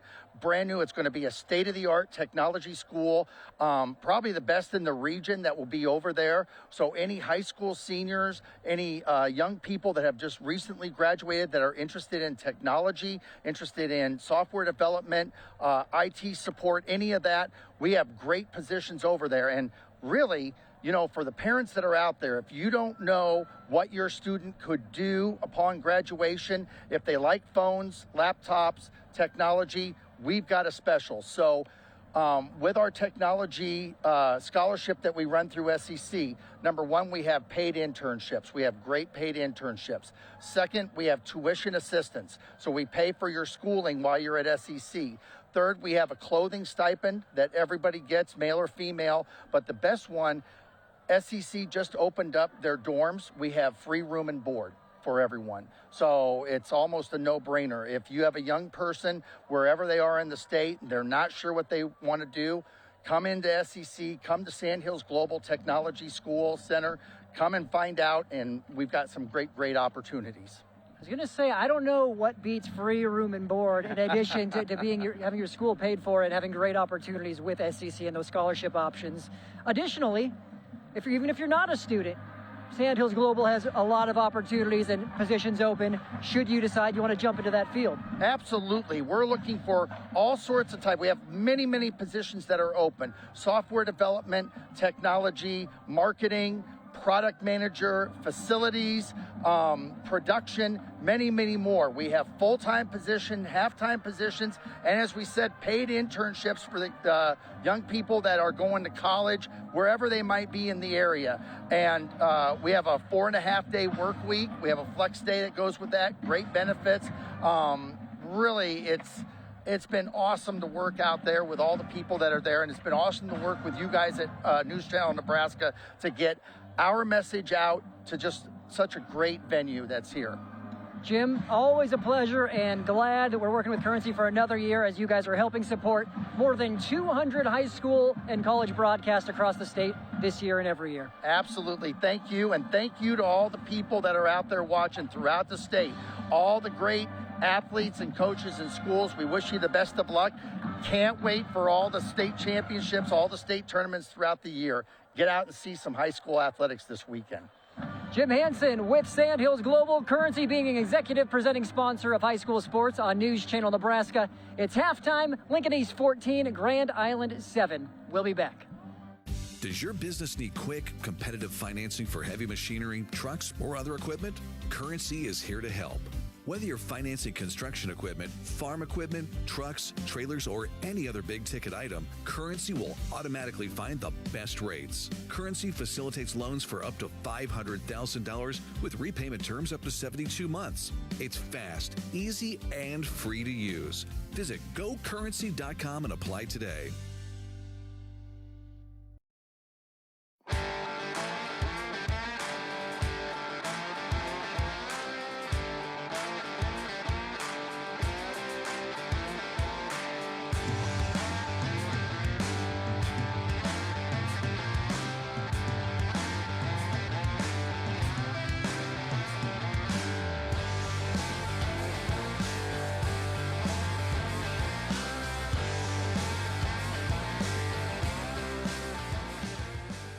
NCN Sports is brought to you by Currency. Does your business need help financing big-ticket items? Currency is here to help. Visit GoCurrency.com for details. Central Nebraska Orthopedics, dedicated to the motion of life. And by Midway Auto. For your next vehicle, go to thinkmidway.com. NCN Sports is brought to you by Region 4 Behavioral Health. Affordable, accessible, quality mental health and substance abuse services. And by Tom Dinsdale Auto. Celebrating 20 years, Tom Dinsdale Automotive is proud to be community-driven. New home on the horizon? Loan it to own it. Need a new car to keep you moving? Loan it to own it. Looking for a new adventure? Loan it to own it with Liberty First Credit Union. Liberty First Credit Union is there for every step of your journey. Anyone can join to receive low payments and fixed rates to help get you through every new milestone. When you're ready to own it, loan it through Liberty First Credit Union.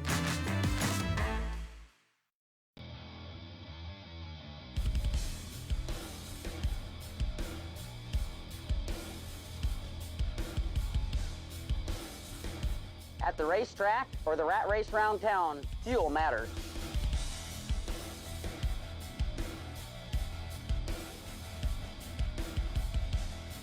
Here, customers can expect the highest quality fuel that they deserve.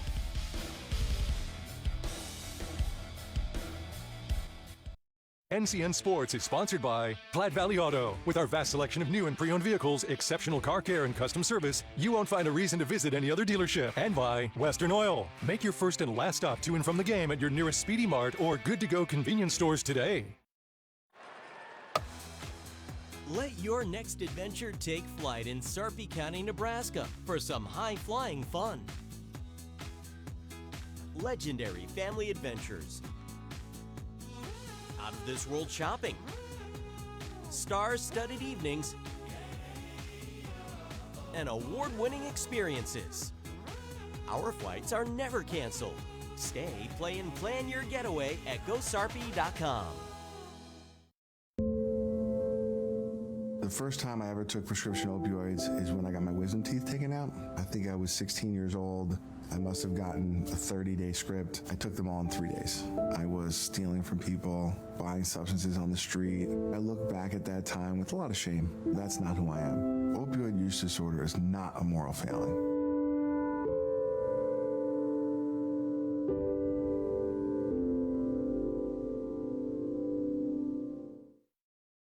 Kearney, Nebraska is the getaway you never knew you needed.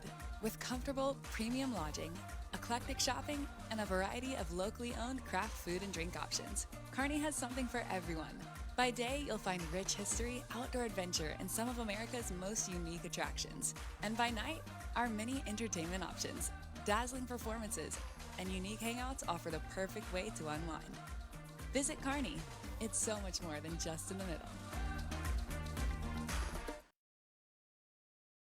Ladies and gentlemen, welcome to Speedy Mart. When you have to fuel your journey and feed the crew, whether it's many or a few, Speedy Mart is fresh, ready, super clean, and convenient. Here, customers can expect the highest quality fuel that they deserve. And when you make a pit stop, it's gotta be fast. Easy in, easy out.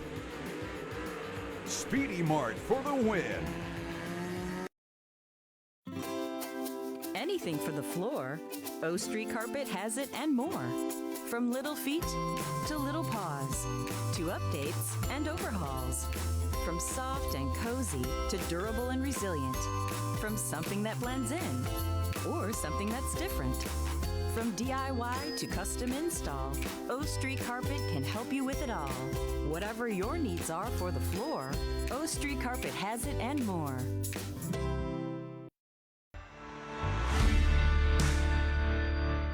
Lay the foundation for increased harvesting capacity and a successful harvest by ordering a new John Deere combine during Landmark Implements Early Order Program. Upgrade to the latest model and maximize yield potential with advanced harvest technology.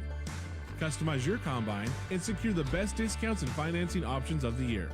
Contact your local Landmark Implement today to order your new John Deere combine and experience the Landmark difference.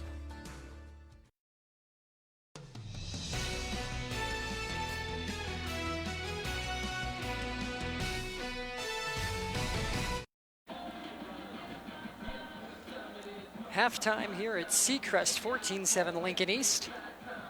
About 7 minutes until we get ready for third quarter action. A great time to take a look at our halftime highlights, brought to you by Sartor Heyman Jewelers, where they have stunning engagement collections, exceptional diamonds, and dazzling gemstones at either of their Lincoln locations and also their location in Grand Island.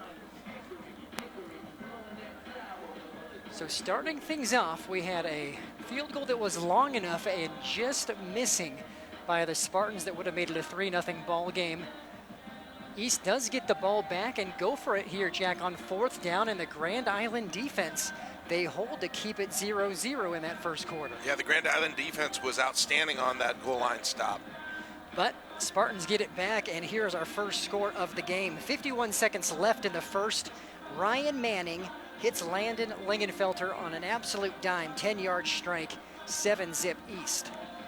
Yeah, great pass there, as we said, by Manning, right in the hands, and Grand Island came back with a great pass of their own here. They had a great drive to start the second quarter. It was a 4+ minute drive, capped off by a Gavin Sem 13-yard strike to Riley Halling. 7-7 your score early on in the second quarter.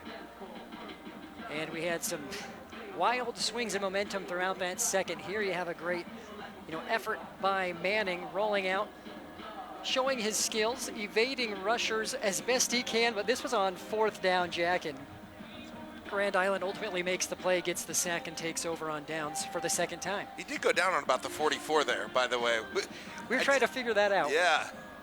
Where did he go down? But East gets the ball back, and you have a big pass up the seam. That one specifically to Presley Hall for 30+ yards. And then it looks like East's going to score, and the Islanders step up again. That's a Obermiller INT. Yeah, little miscommunication on the route. It looked like that one with Mikhail Ford, and East was turned away, but here's where they got the ball back.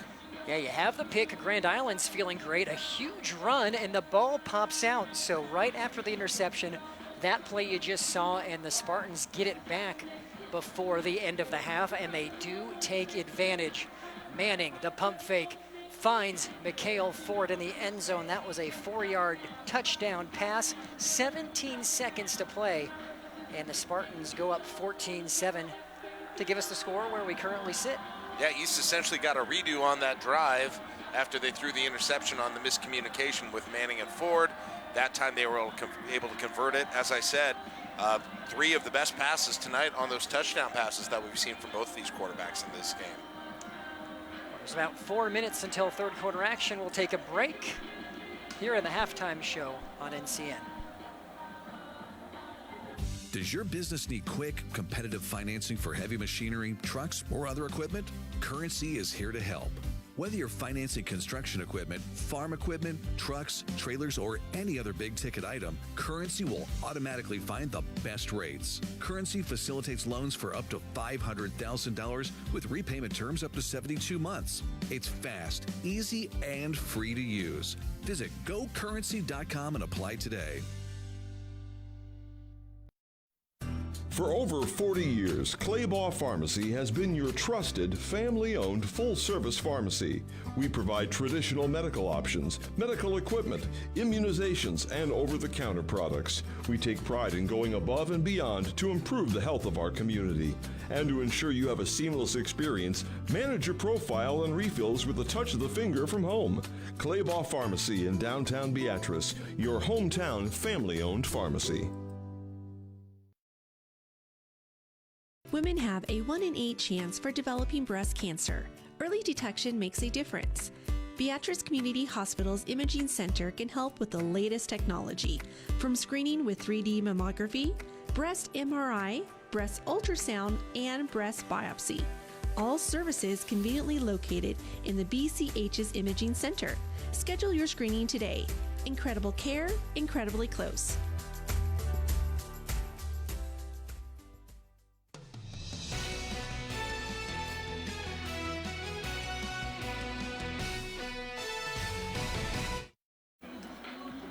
Beautiful evening in the capital city. Can they call that the Harvest Moon, or is the Harvest Moon coming? I know it's something along the lines. I think that's a little later. We're still in mid-September, right? Dang I it. think. Okay. I think. I knew you would know. Yes. Beautiful moon, beautiful night. It looks nice. And we're glad you're we'll here. Say that. Weather's great here in East Lincoln. We got a good game tonight, Brandon, and I'm excited about this. 2 minutes till this third quarter gets underway. It's a great time to let you know about the Kearney Sportsplex. Now, Jack, there's great youth sports facilities in Lincoln. The problem, though, is there's a gap between Lincoln and Denver where there's not much else. The city of Kearney is wanting to change that. So the Kearney Sportsplex, it's owned by the city, and it plans to open this spring in the 2025. And it will feature a 59,000 square foot gym with 3,000 spectating seats available where you can play basketball, volleyball, roll-out wrestling mats. They're going to have a turf field for batting cages and youth soccer. And they also have, of course, pickleball courts, Jack, as well, with spectator seating and a running track. And so this Sportsplex is supposed to be state-of-the-art, opening in the spring of 2025, and a lot of people really excited about it, not only for the city of Kearney, but to host multi-day regional events. Youth sports having a place in central Nebraska with this thing. Well, I had a son who was a basketball player growing up. We traveled to a lot of tournaments, including in Kearney, and some nice places over the years. But this looks, I'm kind of jealous that I don't get to be a sports parent at the Sportsplex in Kearney. Looks like a really cool facility that's coming open here in the spring of 2025. Really enjoyed my time in Kearney. Back in the Kearney Snow Jam back in the day. Yes. Famous Central Nebraska youth basketball tournament. This facility will be located on the Eunice Drive, putting it conveniently near hotels, restaurants, and the new Visit Kearney Center. That's the Kearney Sportsplex, and we are excited for football. 30 seconds away, 14-7. And Jack has mentioned you could get that boost for the Spartans. You score right before the break, and then if you come out, capitalize, put a drive together, and put more points on the board, you're feeling a lot better. Grand Island, they've been tough, gritty, and not making it easy for Lincoln East. So it'll be interesting to see how this third quarter progresses. Yeah, the Grand Island defense has largely been pretty solid tonight. It's just, boy, they finally got off the field. It's kind of that emotional swing. You get off the field, you get that interception, emotions are high, and literally 60 seconds later, you're back out there once again, and they're tired, and that's when East got them. But we've had some good defensive plays. We'll see what happens in the second half, but we thought maybe this might be a little bit of more of a defensive battle than we've seen from these two teams in previous years.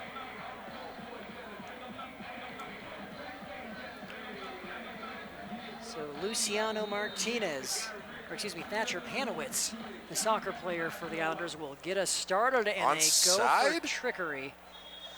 And it does not go the 10 yards needed. I'm not exactly sure how he got that angle with that kick.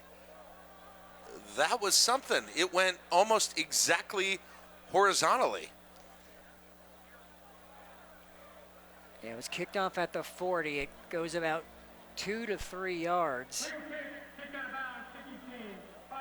And so again, I don't necessarily not like the aggression shown by Coach Creighton Reed, but just special teams has not been working for the Islanders here tonight with the punting and now that kick. And Lincoln East with great field position here to start. Clearly trying to catch East kind of off guard on that thing is run the ball right away with Manning, but clearly thinking, hey, maybe they saw something in East coverage where they thought they could exploit it, but just didn't get the ball downfield at all. And now East finds themselves in good. And this might be a situation, too, where Grand Island feels like they can trust their defense. They did it a couple of times here during this game where East was inside that red zone and went away empty. So here we go once again. Grand Island putting some trust in that defense. Kellen Jones making that last hard hit for the Islanders. 2nd down and 6. Little shovel pass. Papula. It's enough for a first down, tackled at the 25. We haven't seen a lot of him with the ball, but he's got some speed there, as we saw with that shovel pass. That'll get East, as you said, the first down already at the 25 here, and looking to put up 2 touchdowns in that middle 8-minute period that we were talking about into the second quarter, beginning of the third quarter.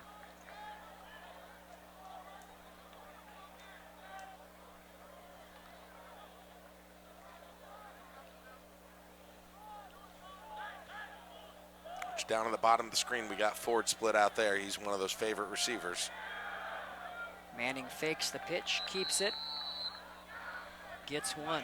We actually haven't seen as much designed runs for Manning than I kind of thought we might see. I know he's just a strong runner. Saw that. I've seen that at Lincoln Southwest in the past, but so far they in a couple of them they've been scrambles, but just haven't seen a whole lot of planned runs for Manning so far.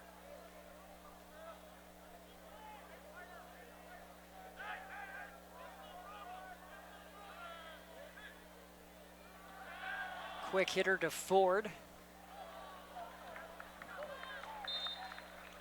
That's his 5th reception on the night, gain of 5. All right, another interesting situation for East. 3rd, and the scoreboard says 2. It looks closer to 3 to me here on this play as we see Ford make the catch, get a little extra yardage there. Yeah, so they've got it changed now to 3rd and 3. It definitely is a full 3 here. See if they want to give it to Kyle Campbell again. He's doing a great job getting extra yards here. They've got more of a tight formation than we've seen here with East with a couple of running backs in the backfield. Pitch does go to Campbell. And he'll be a yard, maybe a half yard short, bringing up 4th down.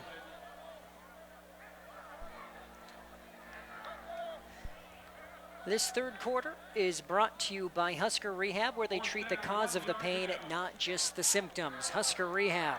4th down coming up, and Jack, looks like the offense staying on the field. I wonder if they have a quarterback sneak in their playbook. Nope. Well, the 4th and 1 out of the shotgun. I'll never understand it. Maybe I'm old school. Fake pitch. Shows Manning, what I know. There it is. You throw it on 4th and 1 out of the shotgun, and you get a touchdown. 16-yard strike. Landon Lingenfelter with the reception. I told John Gingery before the game I was not going to question any of his play calls tonight. I knew I was lying. I did it. I failed. Touchdown East. Really nice pass by Manning, and Lingenfelter just continued to be a reliable receiver for East. So they go up by 2 touchdowns. That's Lingenfelter's 2nd touchdown reception of the night. As that goes through, and that opening drive went as well as the Spartans could have hoped. They double their lead, 21-7. 8:48 left in the 3rd quarter. You're watching high school football on News Channel Nebraska. Other companies have the revolving door. Every time we come into Schaefer's, it's always the same people. And the big thing to me is they know you by name. They know who you are, which makes a person like myself feel just warm and welcome here. And that's what's great about Schaefer's. Schaefer's has the essential Whirlpool appliances you need, from refrigerators and air fry ranges to laundry pairs to keep your clothes clean and sanitized at everyday low prices. At Schaefer's, we are more than just TVs and appliances.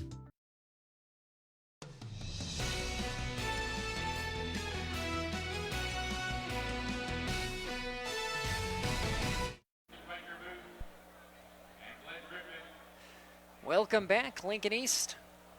Up 21-7 on the Aurora Cooperative scoreboard. Go green with E15 and fill up at your nearest A-stop today.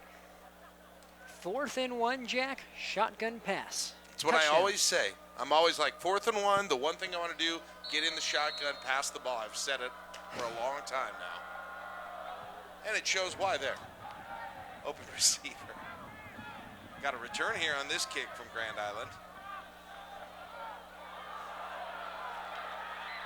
Well, good effort here by Riker Booth. Pushed out near the 30.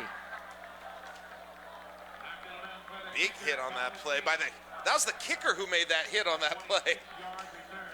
Colin Nehe all the way over after kicking it. I was looking up to see who the number was. I was expecting that's going to be a big linebacker, safety making that hit. You'll see it here at the end of the play. Nice return, by the way, too. There it is. There it is, number 40. Making a nice tackle. All right.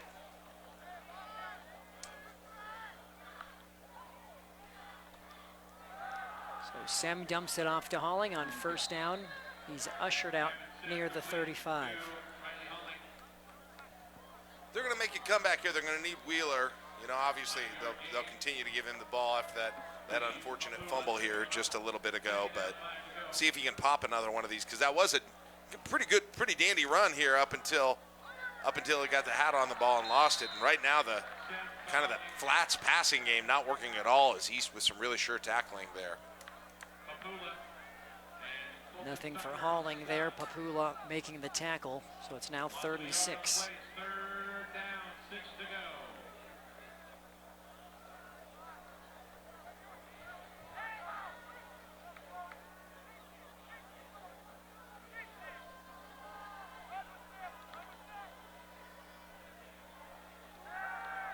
Sem, look out. Ball is out.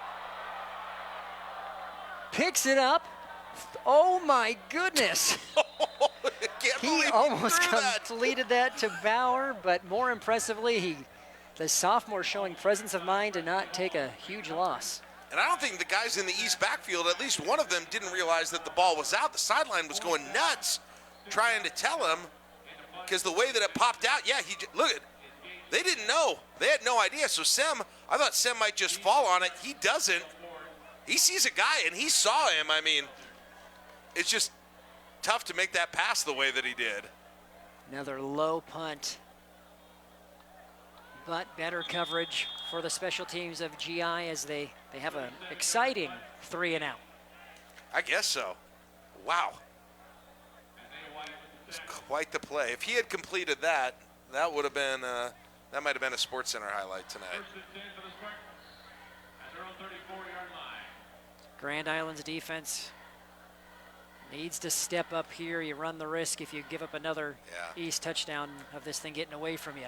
And they've been on the field a lot. Now, of course, they did have the break for halftime in between those long streaks, but it just feels like East has had the ball for huge chunks of time, you know, over the last 50% of this game, and they got it once again here starting a drive.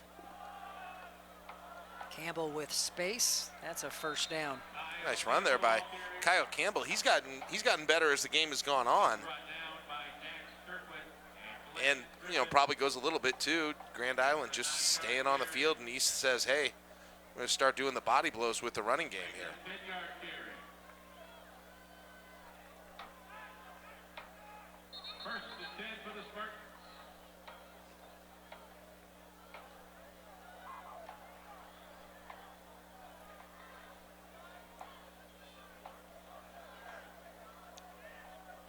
Fresh set of downs, ball on the Lincoln East 44.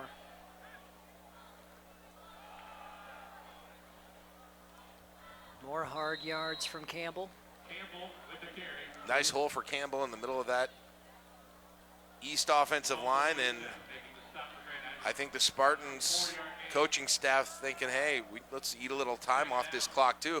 We can get down there and get either 3 or even better 7 and, you know, take off most of the 3rd quarter while we're doing it here at this point. That wouldn't be a bad thing. That said, East has had some success going deep tonight, and that temptation I think will always be there too. So we'll see when they pull that out. There's a pitch to Papula, and a flag does come in towards the end of the play. Came out of the defensive secondary. I think we might have a holding there.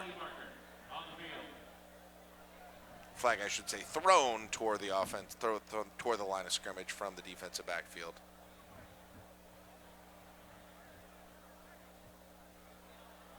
Holding. Yep. Offense, number 55. 10-yard penalty from the spot of the foul. 3-play second down.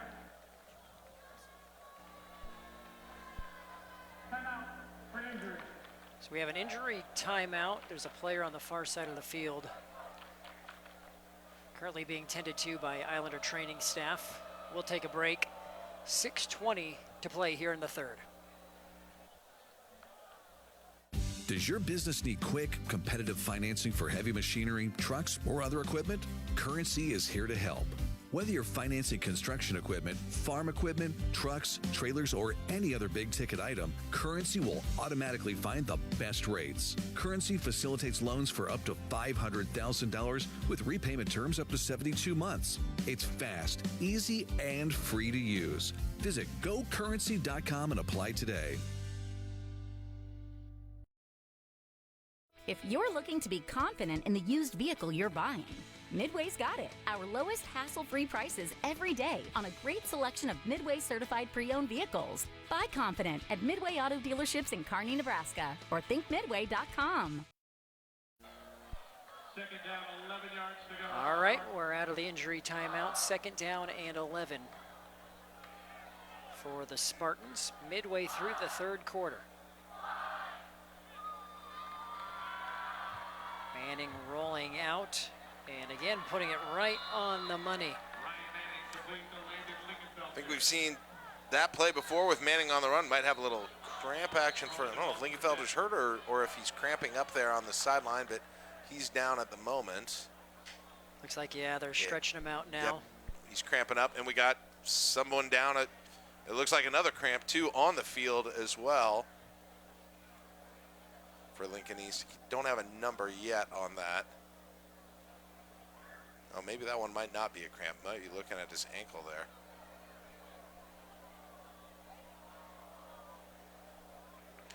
So that player who just hopped up for the Spartans, Sam Niven. Looks like he's all right. Good. Good to see. And yeah, to your point, Lingenfelter, who just made the catch, just being stretched out on the Spartans sidelines after making his 5th reception.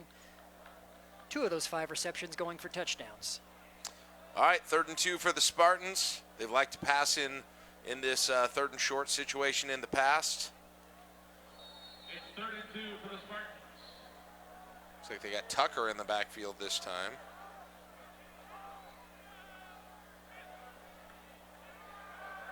Manning looked like about the exact same play, just flipped, and the reception goes to Jason Brown. Yeah, they like those outs, don't they? They like to get Manning on the scramble, give him a little room, a little bit more difficult to the left. Got a good block there by his running back and pass pro right there. Made that throw. It's a difficult throw there. On the move once again.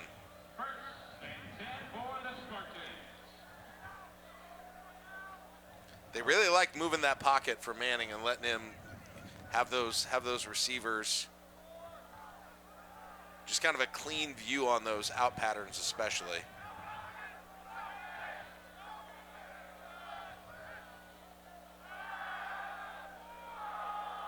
Manning just out in front. You had, that was Presley Hall up the seam on that one, that skinny post like you call it. They had him. He had him. I mean, it's a tough throw to make, but he puts that on the money. That's a touchdown.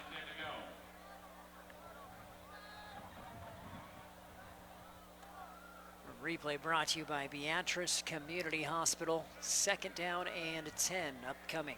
It's one of the first times where we've seen really East spread it out and send 4 guys straight downfield and say, hey, we're gonna give you they're gonna give you man-to-man coverage, and we're gonna look for the one guy who beats his guy. They had it there, just couldn't quite hook it up.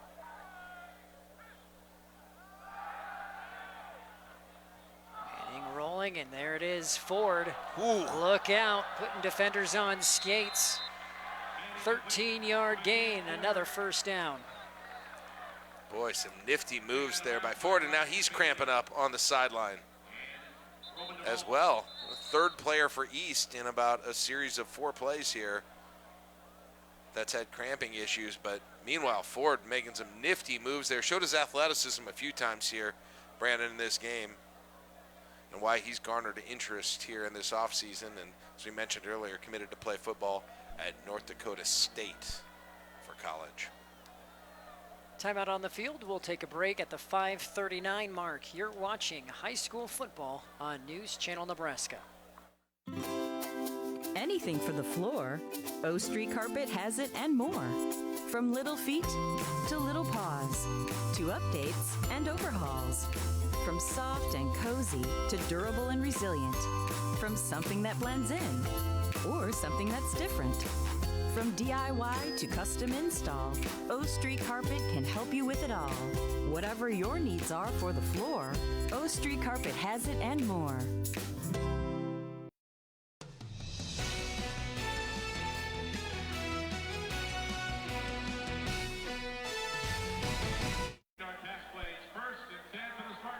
Welcome back to Seacrest. 5.5 minutes to go in the 3rd. Lincoln East driving. seeing if they could add to their third quarter scoring total as Campbell gets to the edge and is across the 20. Nice patience there by Campbell on that run. Kyle Campbell piling up some yards here since the second quarter. What's he got now? 40 yards on 11 carries, but he had 5 through his first 5, and his last 6 carries have They had him bottled up, better. but they've kind of found something with him now. Yeah, recently 6, 5, 3, 10, 4, 5. So the sophomore's getting going here in this second half.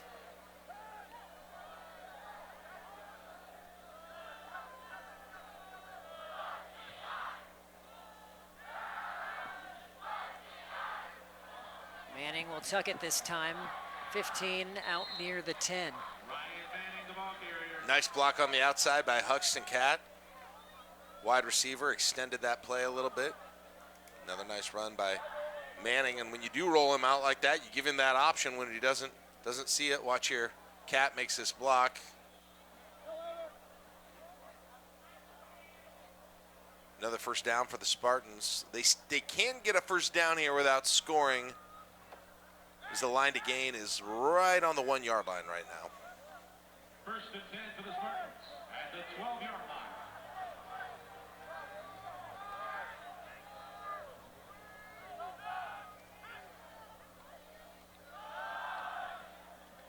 Campbell brought down from behind, short pickup.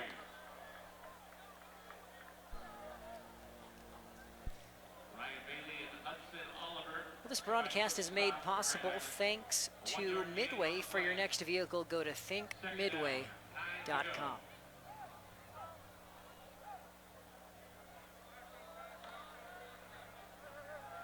All right, 2nd and 9. Let's see, Brandon, if we get another one of these really precision passes that we've seen from these quarterbacks when these teams have gotten in the red zone tonight.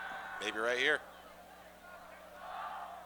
Manning all the way across his body, incomplete, looking for Papula. That's a tough throw. That's a tough throw when you are running to your left like he is there, and then, like you said, across his body.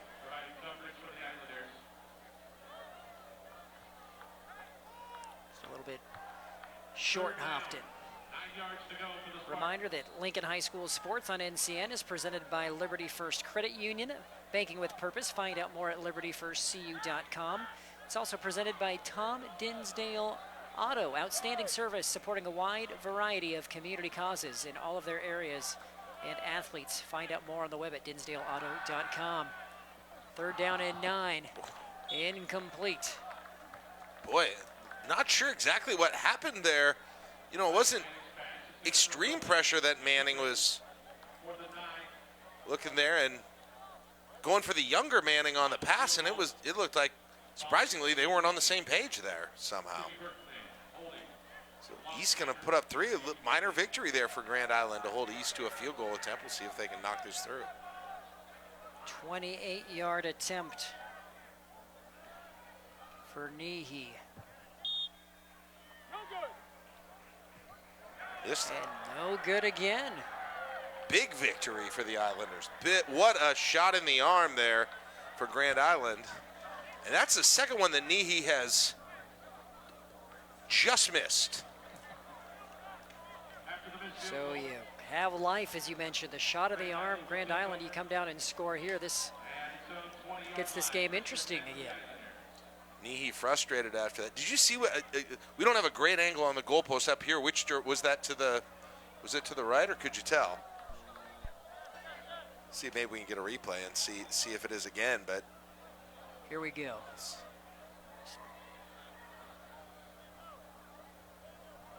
It was left. It's tough to tell. So unfortunately for the Spartans, it doesn't go through. Wheeler completely bottled up there. Now, luckily, these goalposts are straight. It was a couple of months ago. I don't know if you saw the picture on social media, but the windstorm that came through here in Lincoln and took a lot of our limbs down in various neighborhoods, including a bunch in my own yard. ended up, I think it was a goalpost on the other side of the field, but it was very cockeyed after dealing with that windstorm. Of course, they got it ready for the football season. We were there. Danny, our producer, knows it well. We were attempting to televise the Hack Baseball Championship. Oh, okay. So you guys were literally here. And I believe it was our own Kalen Debin. He was one of the people who actually turned around from the press box from the baseball field. And well, then I don't need to be telling you about it. You were the one who told me about it. But yes, I know Danny hopes that he can be put in a situation like that for every live broadcast. There you go. TV and 70, 80 mile an hour winds, torrential downpour just mixes well. Would not have been a good night, at least during that time, to play baseball at Den Hartog that night. Yeah, we actually had to pull out, but I think they resumed the game at like 10 or 11. They wanted to finish it that night. It ended up being a nice night, I know, because I was out in the street cleaning limbs out of the street with a shovel and a broom. Well, back to football. Nelson Wheeler picking up the first down, 1st and 10, 2 minutes and change left in the third. Grand Island needing a big drive here to get back into this one.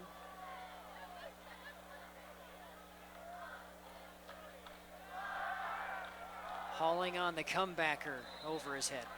Had him there, just had it a little bit high.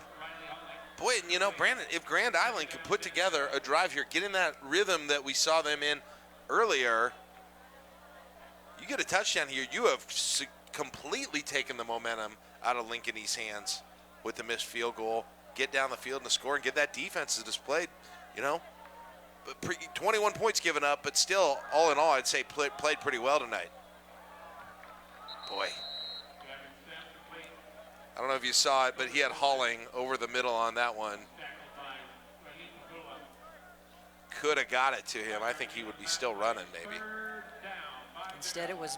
Watch this. Watch Bolton 21 with the here. reception.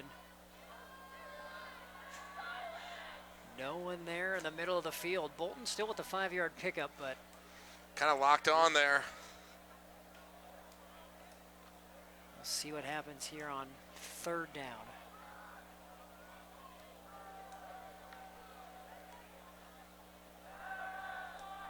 Halling gets it. He may be a yard short. We'll see where they spot him. They got to go for this, don't they? You know, the punt game has been. Well, they don't even have to decide. Kind of all over the place. Yeah, I gave it to him. Oh, they did give it to him. Okay. Yeah. So, and Coach Gingery wanting a timeout. East coaching staff looking a little frustrated. They're getting frustrated. It's difficult to substitute with the speed that Grand Island is rolling with, and real frustration on the sideline as they had to call a timeout. They didn't have the right personnel out there. We'll take a timeout as well. 1:07 remaining here in the 3rd quarter. You're watching high school football on News Channel Nebraska.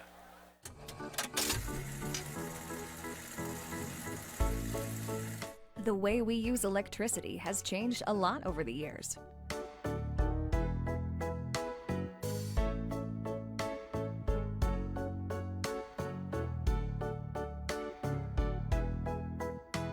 What hasn't changed is our commitment to make sure it's there the moment you need it.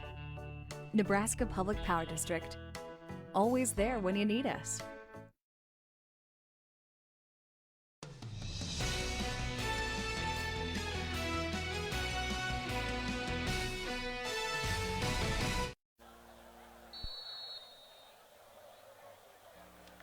First down and 10 for GI here as the 3rd quarter winds down. Short pickup there for Booth.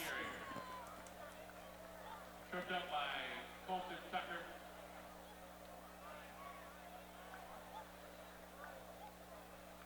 A 3-yard gain and 2nd down, 7 to go. So 2nd down and 7 officially. Motion for the Islanders.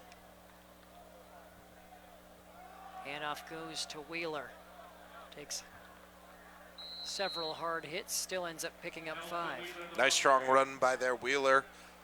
See if they can get him out in the open field again, because he turned on that speed last time, but the play he ended up getting the fumble on. I wonder if they can get him into that open field once again and pull one of those off. 3rd and 3. Here it is. First down. That's about as big a hole as he's seen. Getting across the 45.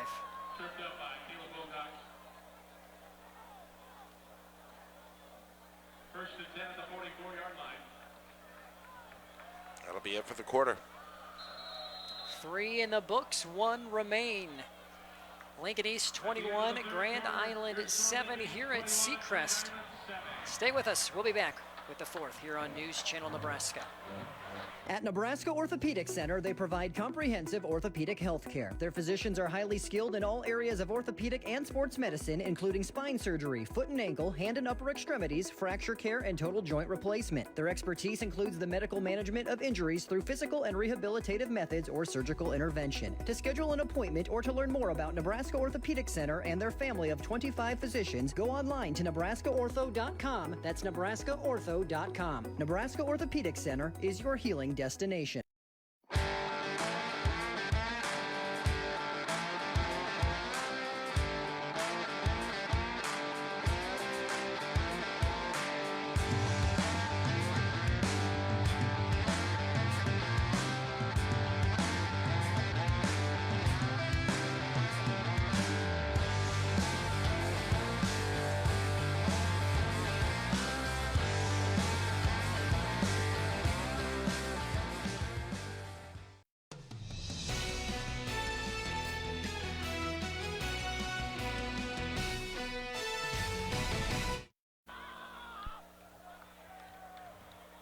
First snap of the fourth quarter. Grand Island a fresh set of downs. Sem has his receiver, and he undershot him, and Papula makes him pay. Interception for the senior. Oh, and Sem's going to want that one again because he had his receiver. He just didn't quite get enough on that pass. And you see Papula was able to catch up. Papula was beaten on that play. Sem gets enough on that one, and he's got a touchdown walking into the end zone. Now Lincoln East will take over deep in their own territory at this point. But boy, Grand Island took their shot. They haven't taken a lot of those down the field like that, and it was absolutely there for the Islanders. So East takes back over, and Grand Island defense is under the microscope again, needing to get a stop.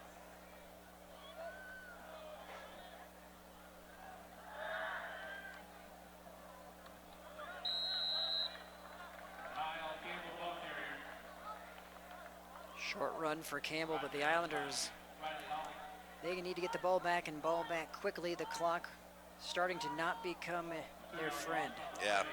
Yeah, you know, East deep in their territory here. If nothing else, you know, just see if you can get a couple of minutes off the clock, maybe play a bit of that field position game. We'll see how aggressive they are out of their own end zone.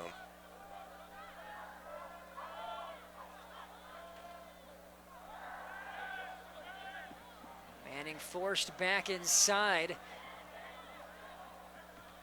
And Grand Island players collide, but still get the interception. Yep, interception. Mason Chistos. Wow. Never a dull moment with Manning, but he makes the wrong decision here.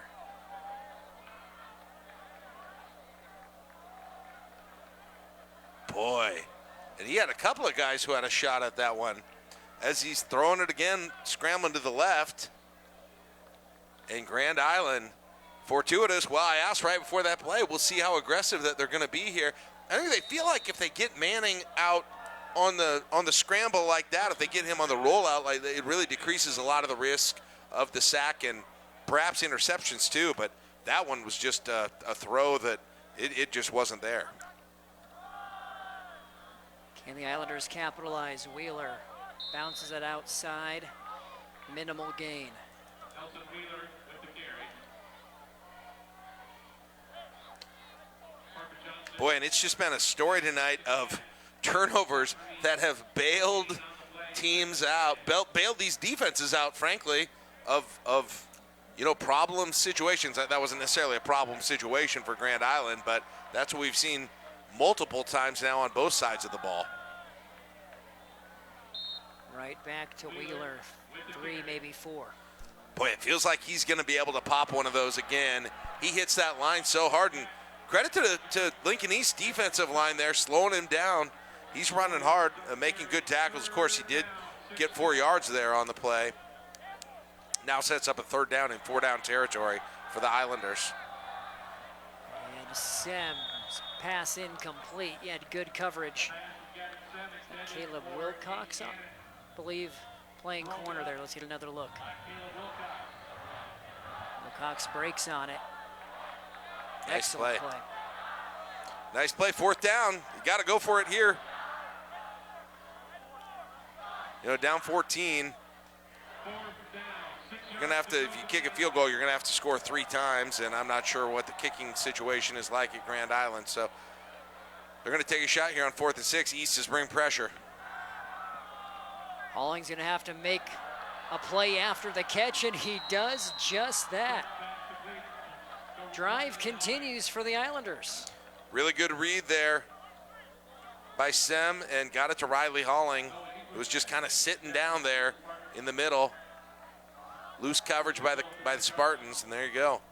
Holling gets 1st down. Grand Island in business here. Sem has his receiver. Oh, nice play. It's caught. Nice pass. And it's Holling. 10-yard strike. It's an 8-point game. I don't know if Ingwerson ever saw that pass. He hits Holling again. Nice job by the offensive line, giving him time. And there you go, right on the money for Holling. Touchdown Grand Island, and just like that, Brandon, we still have 10 minutes left. Assuming this extra point goes in, well, we'll have either way, we'll have a 1-possession game, and the Grand Island defense getting a little bit of a break here. They're going to be fired up getting back on this field with a chance to give their team the ball and perhaps a chance to tie or win this game. 7-point game, 21-14, 4th quarter here at Seacrest Field. Stay with us. You're watching high school football on News Channel Nebraska. Kearney, Nebraska is the getaway you never knew you needed. With comfortable, premium lodging, eclectic shopping, and a variety of locally owned craft food and drink options, Kearney has something for everyone. By day, you'll find rich history, outdoor adventure, and some of America's most unique attractions. And by night, our many entertainment options, dazzling performances, and unique hangouts offer the perfect way to unwind. Visit Kearney. It's so much more than just in the middle. NCN Sports is brought to you by Currency. Does your business need help financing big-ticket items? Currency is here to help. Visit GoCurrency.com for details. Central Nebraska Orthopedics, dedicated to the motion of life. And by Midway Auto. For your next vehicle, go to thinkmidway.com. Hey, sports fans. Heading to the big game tonight? Make sure you stop by Speedy Mart before you hit the stadium. Fuel up your car and grab your favorite snacks and drinks to keep your energy high. Whether it's chips, soda, or a quick meal, Speedy Mart has everything you need to kick off your game night right. Don't miss out. Swing by Speedy Mart for all your pre-game essentials. Speedy Mart, snacks before the game.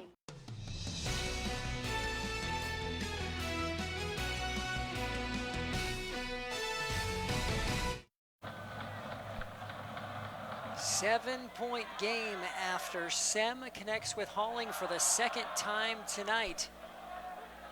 The muffed return by Campbell. He still does get near the 30. And now things potentially come interesting. Yeah. You know, East obviously is going to have in the back of their head, both in the play calling and kind of the way they play here, exactly, you know, got to hold on to that ball. Turnover here is not what you need, very obviously, and so they're going to try and see if they can start getting some more points on the board. But on the other side, it's hard not to have that in the back of your mind. Bubble screen to the far side. That's a nice gain on 1st down. Going back to Lingenfelter. Boy, Lingenfelter's it looks like he's that go-to guy for Manning. Several catches tonight. And now they're going to let this clock run a little bit, but 9:33, there's a lot of football left in this game if Grand Island can get a stop here. The other thing to keep in mind is East 0 for 2 on field goals tonight also. So we'll see how that dictates if East is able to get down close to the red zone, if they'll think about making everything 4-down territory. Here's Lingenfelter again. Exact same play, opposite side of the field, about the same result. 7-yard pickup. A reminder to stay tuned for our top plays during our post-game show. They're brought to you by Currency, and Tom Dinsdale Auto will recap all of the game's biggest moments.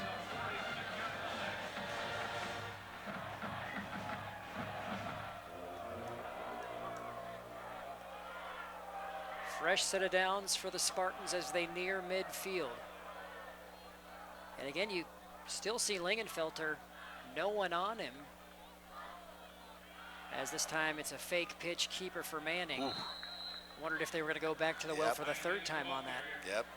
Manning gets folded over there by the Grand Island defense. They were ready for that. A lot of size there in the middle for Grand Island. Nice pursuit to the ball by the Islanders. 2nd and 7 here.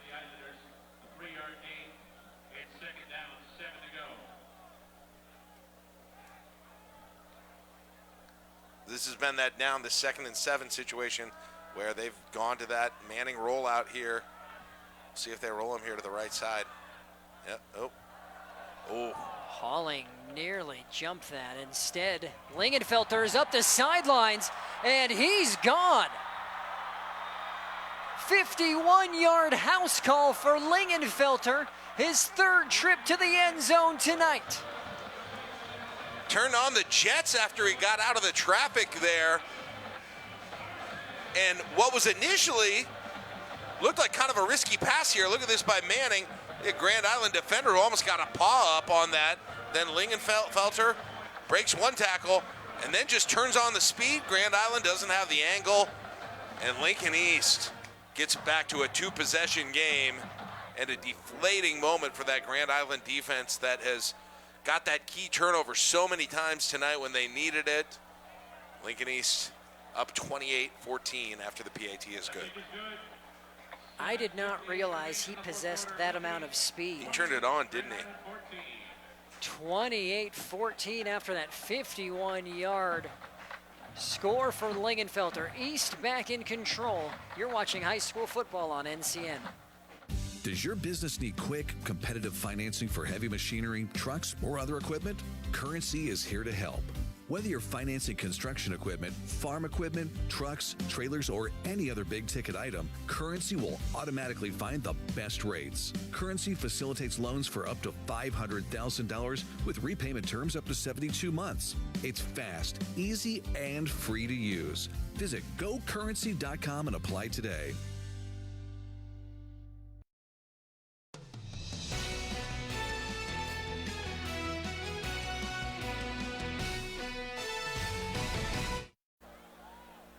Brandon Axford, Jack Mitchell with you. 7:58 remaining in this one. Lincoln East back up by 2 possessions. Lingenfelter having himself a night. 8 receptions, well over 100 yards now with that 51-yarder. 3 touchdowns.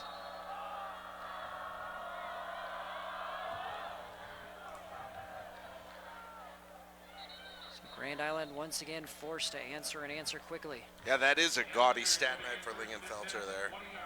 He's been the, like I said, he's been that go-to receiver for Manning, and at that point, at that last play, just comfortable with getting it in his hand with some space to make a play, and showed, as you said, not only the elusiveness on that play and the broken tackle, but then turning on the afterburners, going in for the touchdown. Grand Island had open receivers deep on this last drive. If they can, if they can get some of those passes hit, they still got 7:58 left in this game. So again, it's 4th quarter. We're not eating a lot of time off the clock still. So Grand Island, if they can get this offense in gear and really moving, still got a shot to get back in this thing. Hauling on the little out route, big stiff arm. Ushered out near the 30, moves the sticks. And Halling, once again, he's kind of the version of Lingenfelter for Grand Island, and the safety blanket It sounds a little not the nicest name, but I feel like it's the guy that these quarterbacks, Lingenfelter for East, and then of course Halling for Grand Island. The quarterbacks are looking that way every time for good reason. Halling leading the way with 7 receptions for GI. Lingenfelter with 8, also leading for the Spartans.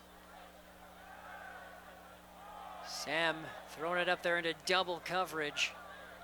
Falls incomplete. Little contact down there, no flag. Wide receiver went down, but that one was up there long enough that the safety had a chance to get over there as well. Not as open as we've seen some of those routes go, as he was looking for Gannon on that one.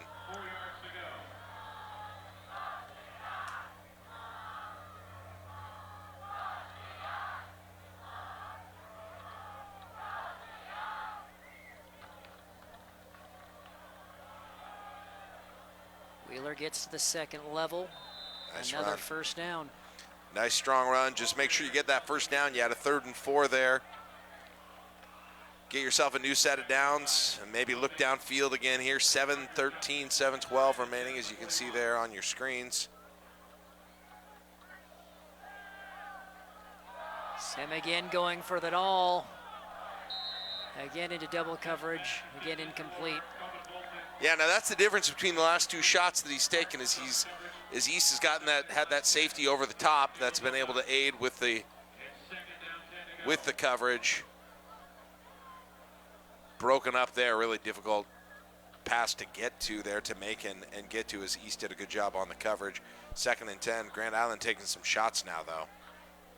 Be sure to stay tuned for our Player of the Game interview, brought to you by Nebraska Orthopedic Center, where they're your healing destination.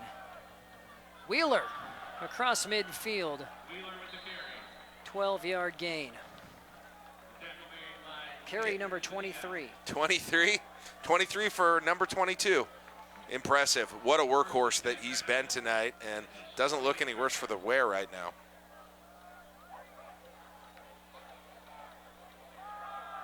Here's carry number 24, brought down near the 40.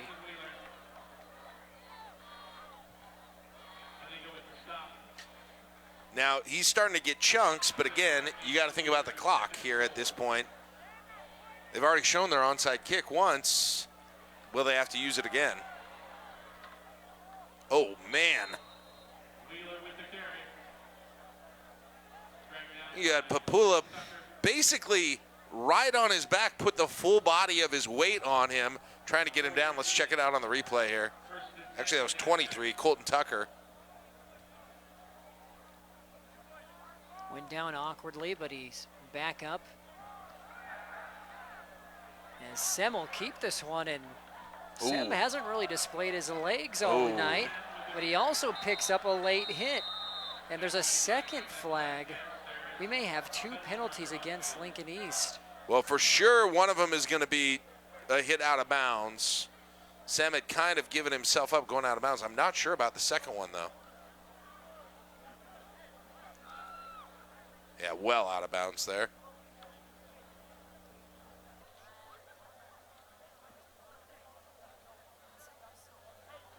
And so we know for sure there's the late hit. Got a Grand Island player down, too. I'm not totally sure what happened behind the player. And you got Coach Reed out here. I'm assuming he got hit late. Look, it's... Okay, let's see if we can...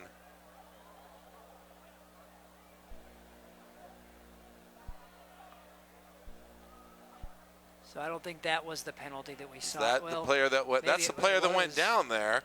I mean, it didn't look like anything out of the ordinary or illegal with that. It was. But yeah, you did have that second flag come in the direction of what happened there. And the refs are still conferring here. I don't know. Do you see anything there? That's. I mean, it's. I mean the player kind of maybe there's, I don't know. They're saying Colton Tucker, you know, kind of took him down as he was been driven downfield, but that looked like a football play to me. By Now, I don't know. Now, the out-of-bounds call, I think, was an easy one for the refs. That was... My only thought is if they're saying that also happened while the play was out of bounds and dead. Oh, so they're trying to figure out. Yeah. But again, was there a what are they going to call unnecessary roughness on that? What is that exactly? Let's see. Penalties on the play called by the defense. Personal foul, unnecessary roughness, number 7, late hit out of bounds. That penalty will be a forced pass distance to the goal. After the play, sportsmanlike conduct, number 23, defense. That also will be a forced pass distance from the first penalty yardage. It will be first and goal. Okay. So 23 was Colton Tucker. That's what we were looking up there in the injury. I thought the late hit was that they called it there on 7, Presley Hall. I believe it was number 3. So I think, look at when the quarterback's out of bounds, and I think they're going to say maybe that unnecessary roughness came because he was out and the play should have been dead. So you're technically out here. That's so the late hit, by the way, is 3. It's not 7. Well, it's 2 penalties, and Grand Island is on the 12-yard line. No, excuse me, the 7-yard line. It was interesting. They called it unsportsmanlike conduct, right?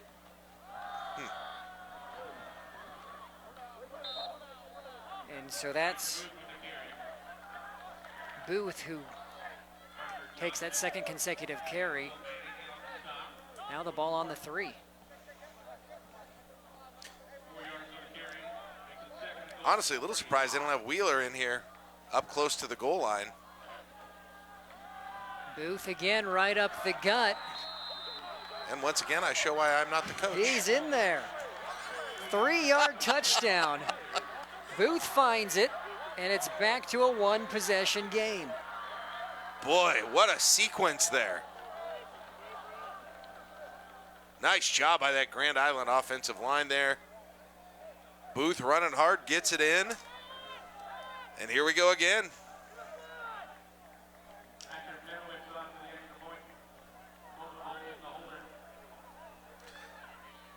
So as you can see there, 5:37 left. Grand Island does still have all its timeouts too, in case that could become relevant in the next few minutes, Brandon.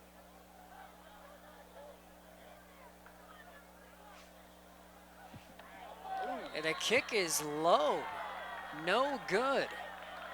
Still a 1-possession game, but an 8-point game off of that miss. Yeah, don't need me to tell you, but that could be big. 28-20, 5:37 to go. Stay with us here on News Channel Nebraska.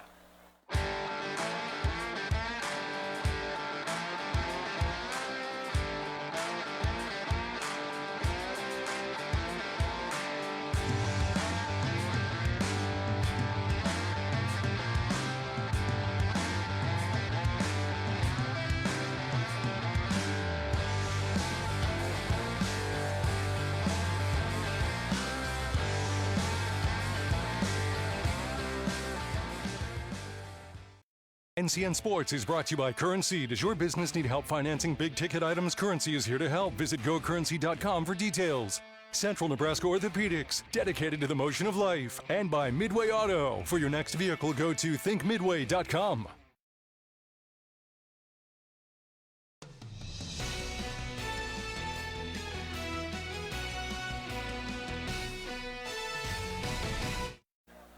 So here's another look at the missed PAT, as you mentioned, that could be very big. Just didn't get under it enough, so 8-point game. Lincoln East obviously going to try to chew up as much clock as possible and get out of here. Grand Island's looking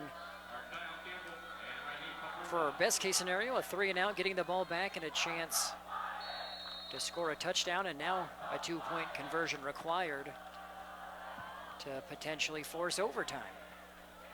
Glad you're with us, Brandon Axmit, Jack Mitchell. An excellent Thursday night football game here at Seacrest in Lincoln. Lost his helmet there on the return, did Papula. He's struggling. No, he goes down. Looks like he's cramping up.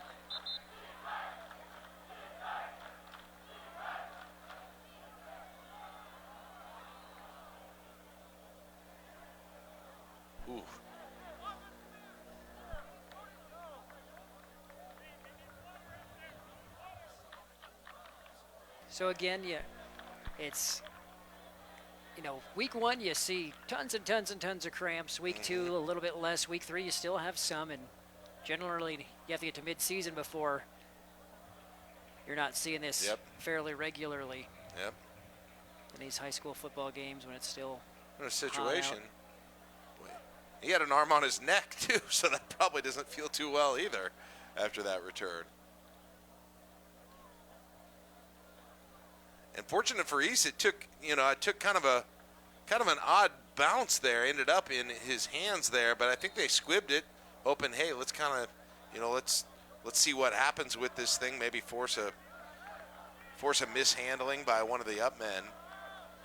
And East gets to start now on their own 24, 5:31 to go.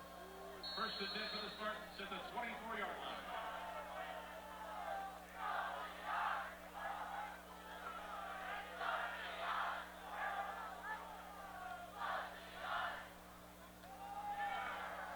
Manning opts to keep it and goes down.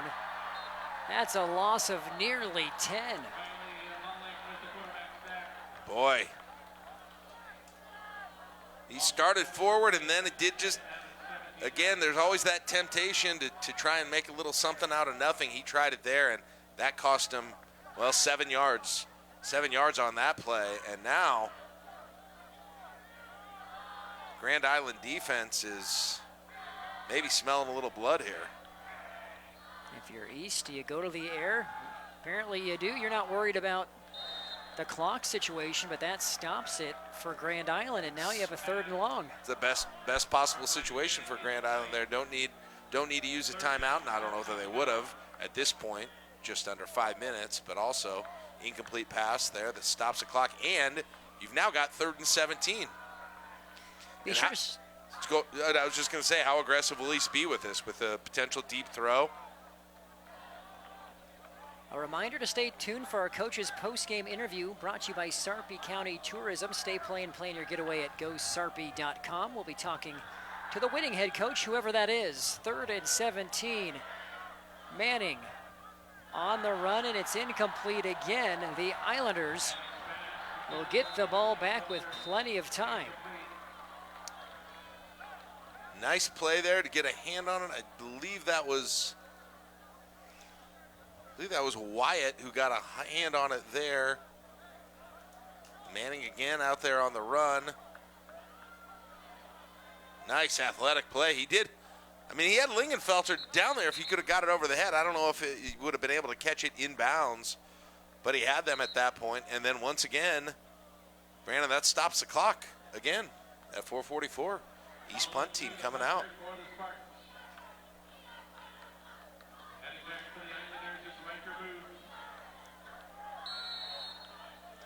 Glad you're with us. Thursday night football on NCN, and Grand Island, who's been hanging around, will have a chance late to tie this thing in Lincoln as they look for their first win.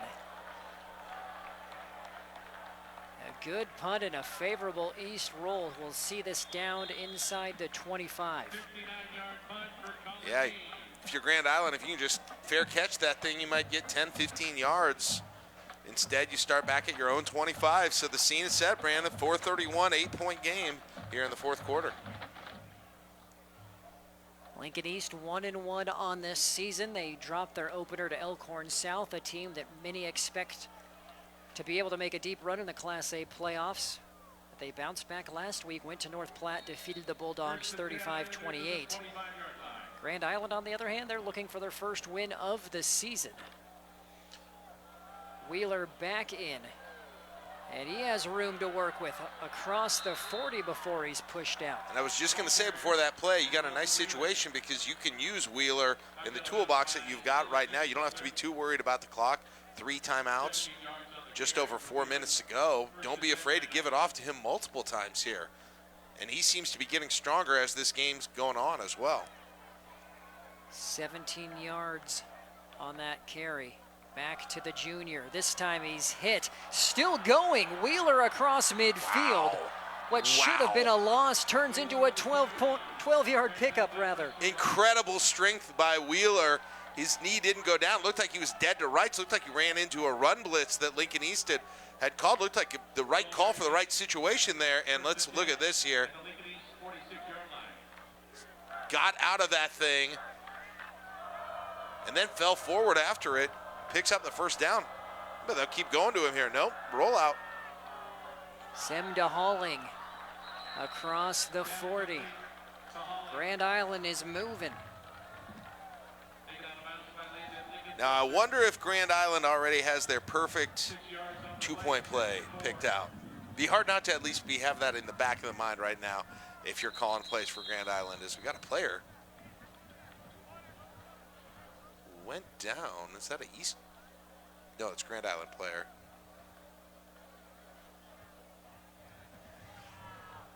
.353 to go. We'll take a break. 28-20 Lincoln East here on NCN. NCN Sports is brought to you by Region 4 Behavioral Health, affordable, accessible, quality mental health and substance abuse services. And by Tom Dinsdale Auto, celebrating 20 years. Tom Dinsdale Automotive is proud to be community-driven. New home on the horizon? Loan it to own it. Need a new car to keep you moving? Loan it to own it. Looking for a new adventure? Loan it to own it with Liberty First Credit Union. Liberty First Credit Union is there for every step of your journey. Anyone can join to receive low payments and fixed rates to help get you through every new milestone. When you're ready to own it, loan it through Liberty First Credit Union.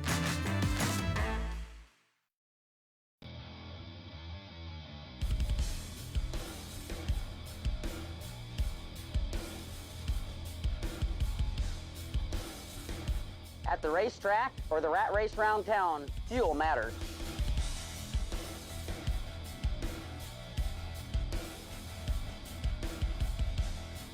Here, customers can expect the highest quality fuel that they deserve.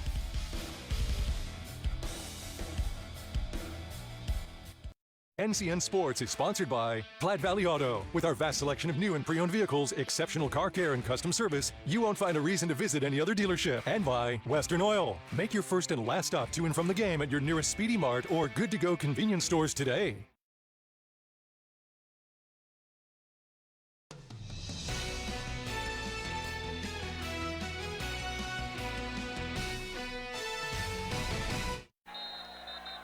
So coming out of the break, it looks like we're going to have a false start on the Islanders. False start, offense number 5. 5-yard penalty. Still second out. You don't see that too often. It's called on wide receiver at the bottom of the screen here, I believe. Yep, there it is. That was Bolton getting a little antsy, so 2nd and 4 now is 2nd and 9.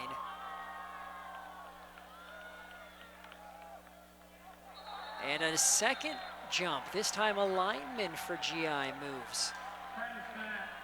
Yeah, Colton Tucker showing blitz there, and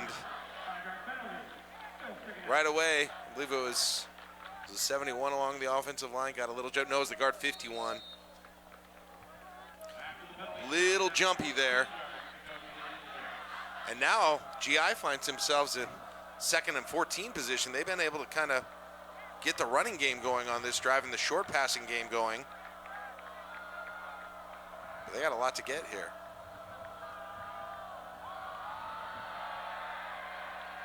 Sam looking for Halling. And he picks up the first down anyway. 18-yard pickup. Great route by Halling. Got right in between the coverage. Nice throw by Sem. Exactly what they needed there in that situation.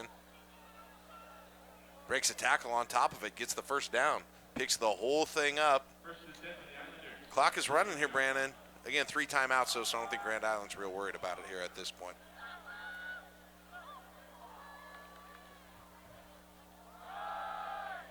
Wheeler across the 33-yard pickup.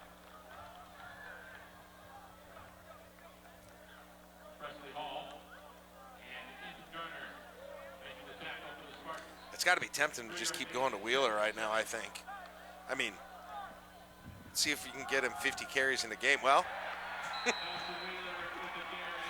Once again, please do not listen to me for any of your football coaching needs. At least the coach agreed with me that time, though.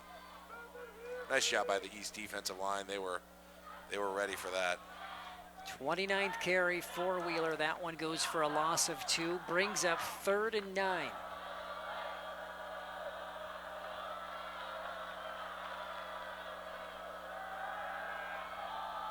There's that deep curl to Halling. He will be short, though. 4th down coming up. Yeah, I see a little of the impact of East getting beat deep a couple of times, even on some of the short throws there. They're sitting back.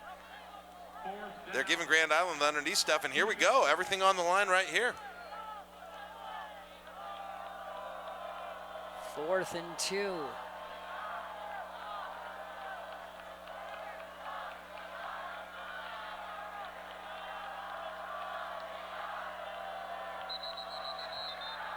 And I think we have movement Another false on start. the Islanders.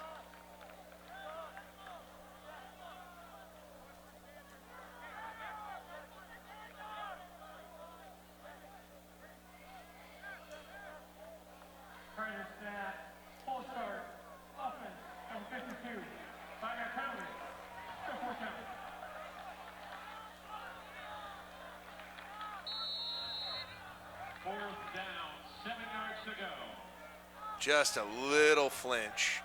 Just a little flinch there from the left tackle. So 4th and 7.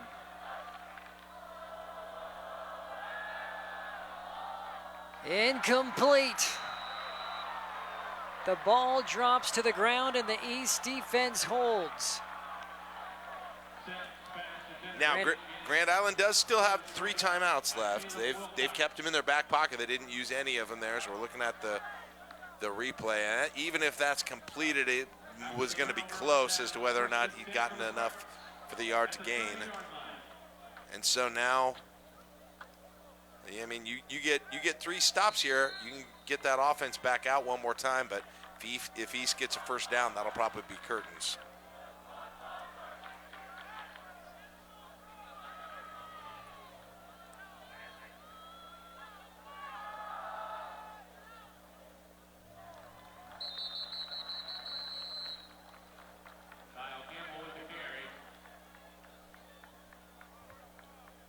So the Islanders using its first timeout. To your point, yeah, you can't give up a first down or that will be the game.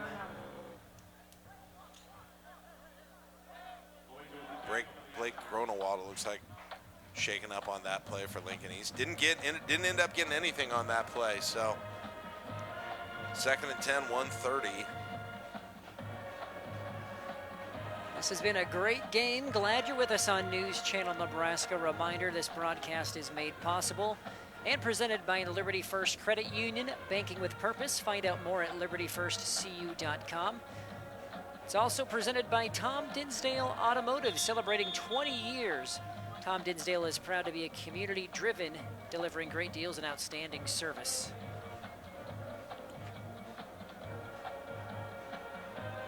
So if you're just kind of thinking ahead here, obviously if East gets a first down, game's over. They'll get out of this one.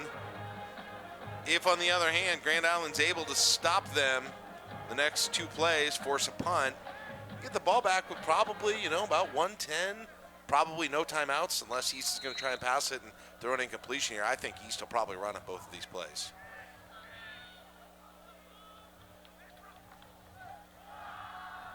There's the first for Campbell, picks up 2. And you can bet in that huddle during the timeout, coaching staff telling Kyle Campbell, hold on to that ball. Hold on to that ball. That's the one thing we can't afford right now, is a fumble at this point. We'll have to get 7 here. I don't know. You try and end the thing. I mean, I think they'll trust their defense enough to say, hey, we're going to run. If we break one, we can get the first down, we'll do it. But whoever we feel like is our most sure-handed ball carrier right now, get it in their hands, see what we can get, and if we have to, punt the ball away. But like I said, if that is in fact the case, Going to be interesting to see then what the Islanders can do if they've got a little bit of time there. A little over a minute.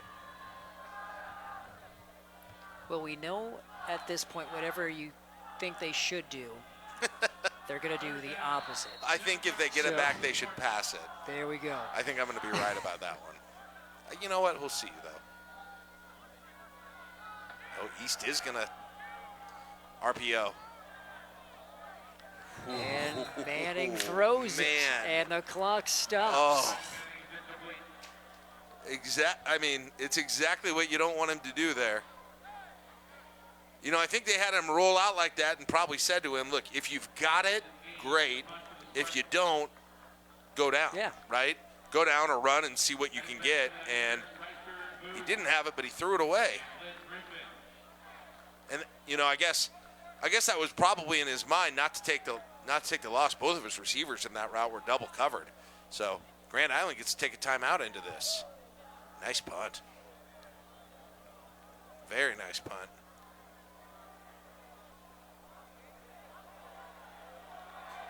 Oh, man. And excellent coverage. Just what the doctor ordered for Lincoln East there. So with 1:08, Grand Island needs to go 85 yards. If it wants its first win of the season or to have a chance at that, needs to find the end zone, needs to convert on the 2-point attempt. One timeout.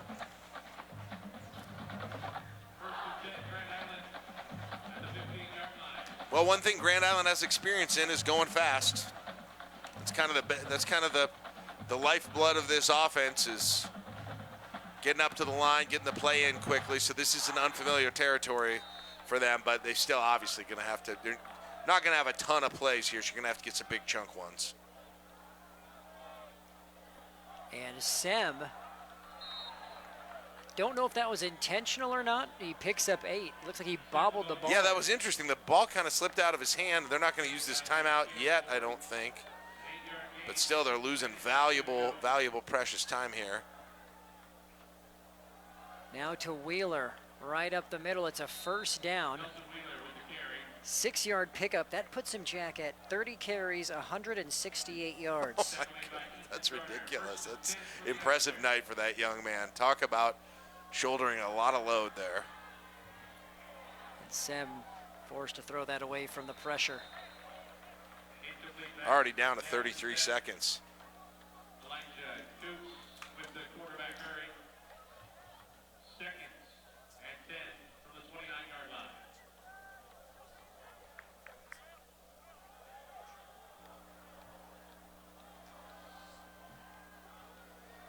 Now, Grand Island, if they can get a deep one over the middle, they can take it still with a timeout and try and get there. There, he's tried it. Oh, boy. There was about 4 blue jerseys. Amazed that none of them came up with it. Brown had visions, especially number 2, of a pick 6 there, and he just couldn't hang on to the ball.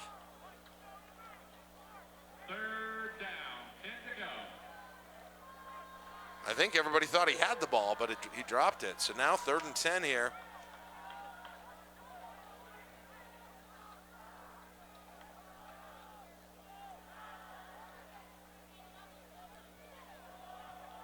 And similarly, that one could have been picked. Good coverage by Caleb Wilcox.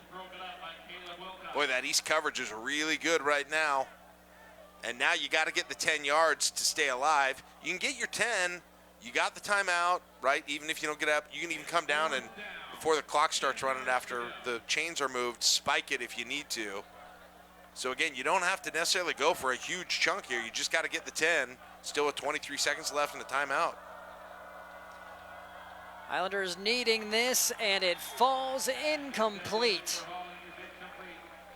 Lincoln East will come out of here victorious on homecoming. There you go. Lincoln East came up, defense came up big in coverage on that last drive. And a hard-fought game, both sides of this ball. And great performances by Lingenfelter, as you said, for Lincoln East, and really that Grand Island defense coming up with clutch stops and clutch takeaways throughout the game as East will take a knee here, and they will go to 2-1 on the season. And Grand Island with the, boy, it's a rough schedule to open up the season for a young Grand Island team, but I think there's a lot coming from this team. Test. So there's the kneel. And the clock will wind down. So your score in this one, Lincoln East 28, Grand Island at 20. The Spartans get the win on homecoming, improving to 2-1 on this season.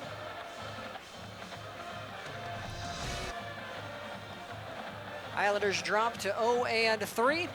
Stay with us here for our post-game show. We'll have our top plays and hear from our player of the game and coach interviews. NCN Sports is sponsored by Husker Rehab, treating the cause of pain, not just the symptoms. Schaefer's, we are more than just TVs and appliances. Clayball Pharmacy, your locally owned hometown pharmacy.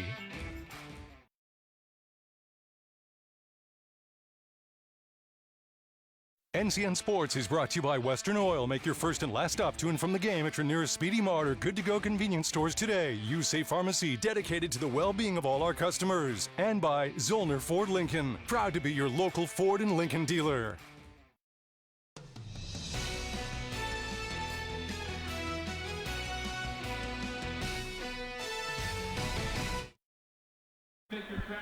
Homecoming victory for the Spartans, 28-20 is your score. Let's take a look at our top plays brought to you by Currency. If you need financing for RVs, ATVs, or other expensive items, Currency's here to help. Visit gocurrency.com for more. It's homecoming night for the Lincoln East Spartans as they host Grand Island on a beautiful Thursday in the capital city. The Spartans 1-1, Grand Island 0-2. Scoring starts in the end of the first quarter. Quarterback Ryan Manning, a 10-yard strike right on the money to Landon Lingenfelter. That makes it 7-zip. Lincoln East with 51 seconds left in the first. We head to the second, and Grand Island would string together a drive and answer back. Gavin Sem, the sophomore QB, connecting with Riley Halling. 13 yards at 7-7 at the 8:54 mark in the second quarter. We're all tied up, and it would remain a tie ball game till late in the second. Grand Island gets the ball with under 2 to go and tries to put up points on the boards before the half. Ball pops out, and East takes over, and that would be a costly one for the Islanders because the Spartans capitalize before going into halftime. There is a touchdown pass. Manning to Mikhail Ford, 5-yard strike. The future North Dakota State player makes it 14-7 heading into halftime. Lincoln East gets the ball to start the third, and they make the most of it. Manning with the fake pitch, rolling out, and a dime right on the money. Lingenfelter, his second touchdown of the night. It's 21-7 in the third quarter. That would be your score throughout the third. Lincoln East leading by 14 as we head to the fourth. Grand Island, to its credit, not going away. Sem finding Halling again. His 10-yard touchdown strike, the second time the pair connected. It's 21-14. Back to a 7-point game midway through the fourth, and Lincoln East go back to the well. Lingenfelter, this time showing off his speed, takes a screen 51 yards to the end zone. It's 28-14 Spartans. Grand Island answering back. Riker Booth punches it up the gut. 3-yard score, 28-20, which is important. The PAT would be no good. So 28-20, Lincoln East. But Grand Island does hold, gets the ball back and a chance to go down and try to tie things up. They are unable to do so. Lincoln East defense holds, and the Spartans get the homecoming victory, improving to 2-1 with a 28-20 win over Grand Island. Stay with us. We are going to hear from Coach Gingery as a part of our Sarpy County Tourism Coaches interview. Stay, play, and plan your getaway at GoSarpy.com. We'll also be talking to our Nebraska Orthopedic Center Player of the Game, where they're your healing destination. We'll be back. NCN Sports is brought to you by Region 4 Behavioral Health, affordable, accessible, quality mental health and substance abuse services. And by Tom Dinsdale Auto, celebrating 20 years, Tom Dinsdale Automotive is proud to be community-driven.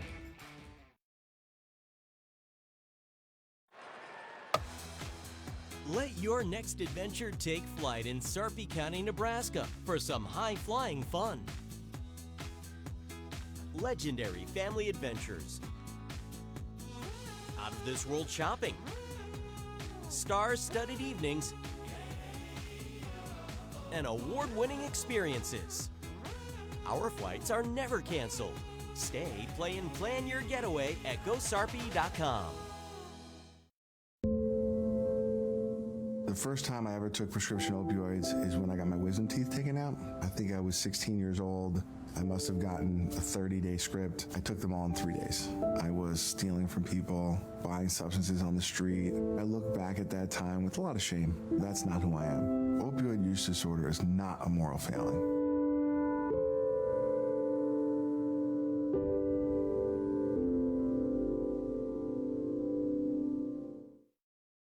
Kearney, Nebraska is the getaway you never knew you needed. With comfortable, premium lodging, eclectic shopping, and a variety of locally owned craft food and drink options, Kearney has something for everyone. By day, you'll find rich history, outdoor adventure, and some of America's most unique attractions. And by night, our many entertainment options, dazzling performances, and unique hangouts offer the perfect way to unwind. Visit Kearney. It's so much more than just in the middle.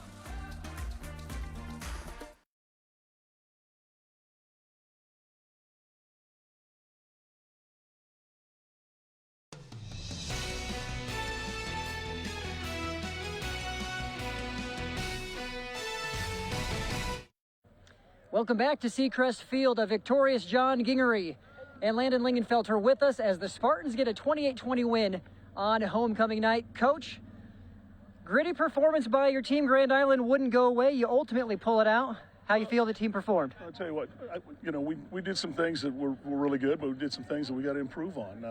That's the nice part about it. There's some things we can get better. Grand Island played a great game. They forced us to go right to the very end and give them all the credit in the world. But we need to improve again next week and get better. We were fortunate to get away with the win tonight, and I'm proud of the way the kids played, and Landon had a great game tonight.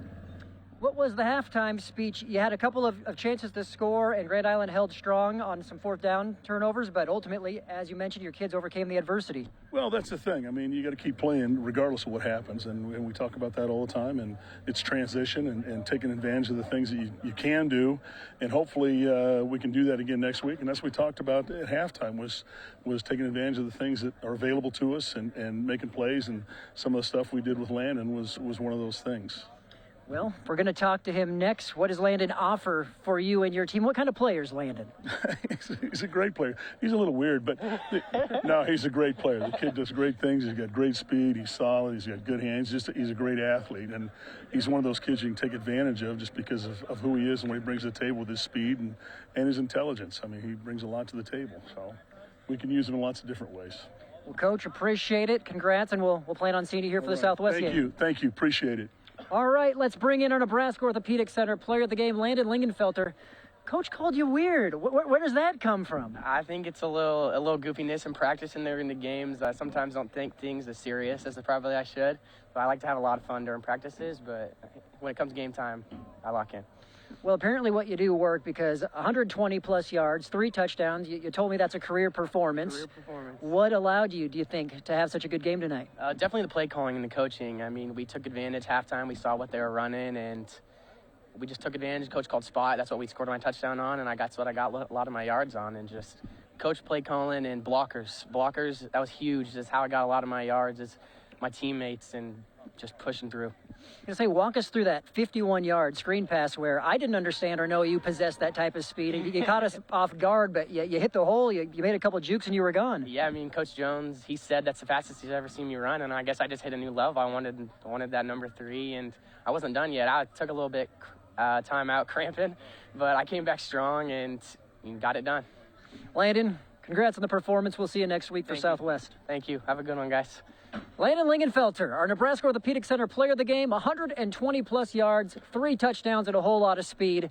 That will wrap up our coverage here tonight, but we will be back at Seacrest next Thursday for the doubleheader. So Norfolk comes to town to take on Lincoln Southeast. We'll be there for that one at 4:30. Lincoln East will be taking on Lincoln Southwest as well in the nightcap at 8 o'clock. So be sure to tune in for that as well. As far as football fans, for tomorrow, we have a top 10 matchup in Class C2. Boone Central hosting Battle Creek. We'll be live at 6:45 for that one. For our terrific camera crew, producers Danny Alvarado, Paul Hires in the truck. For Landon and his player of the game performance, and Jack Mitchell, I'm Brendan Axelman. We will see you Friday night in Albion.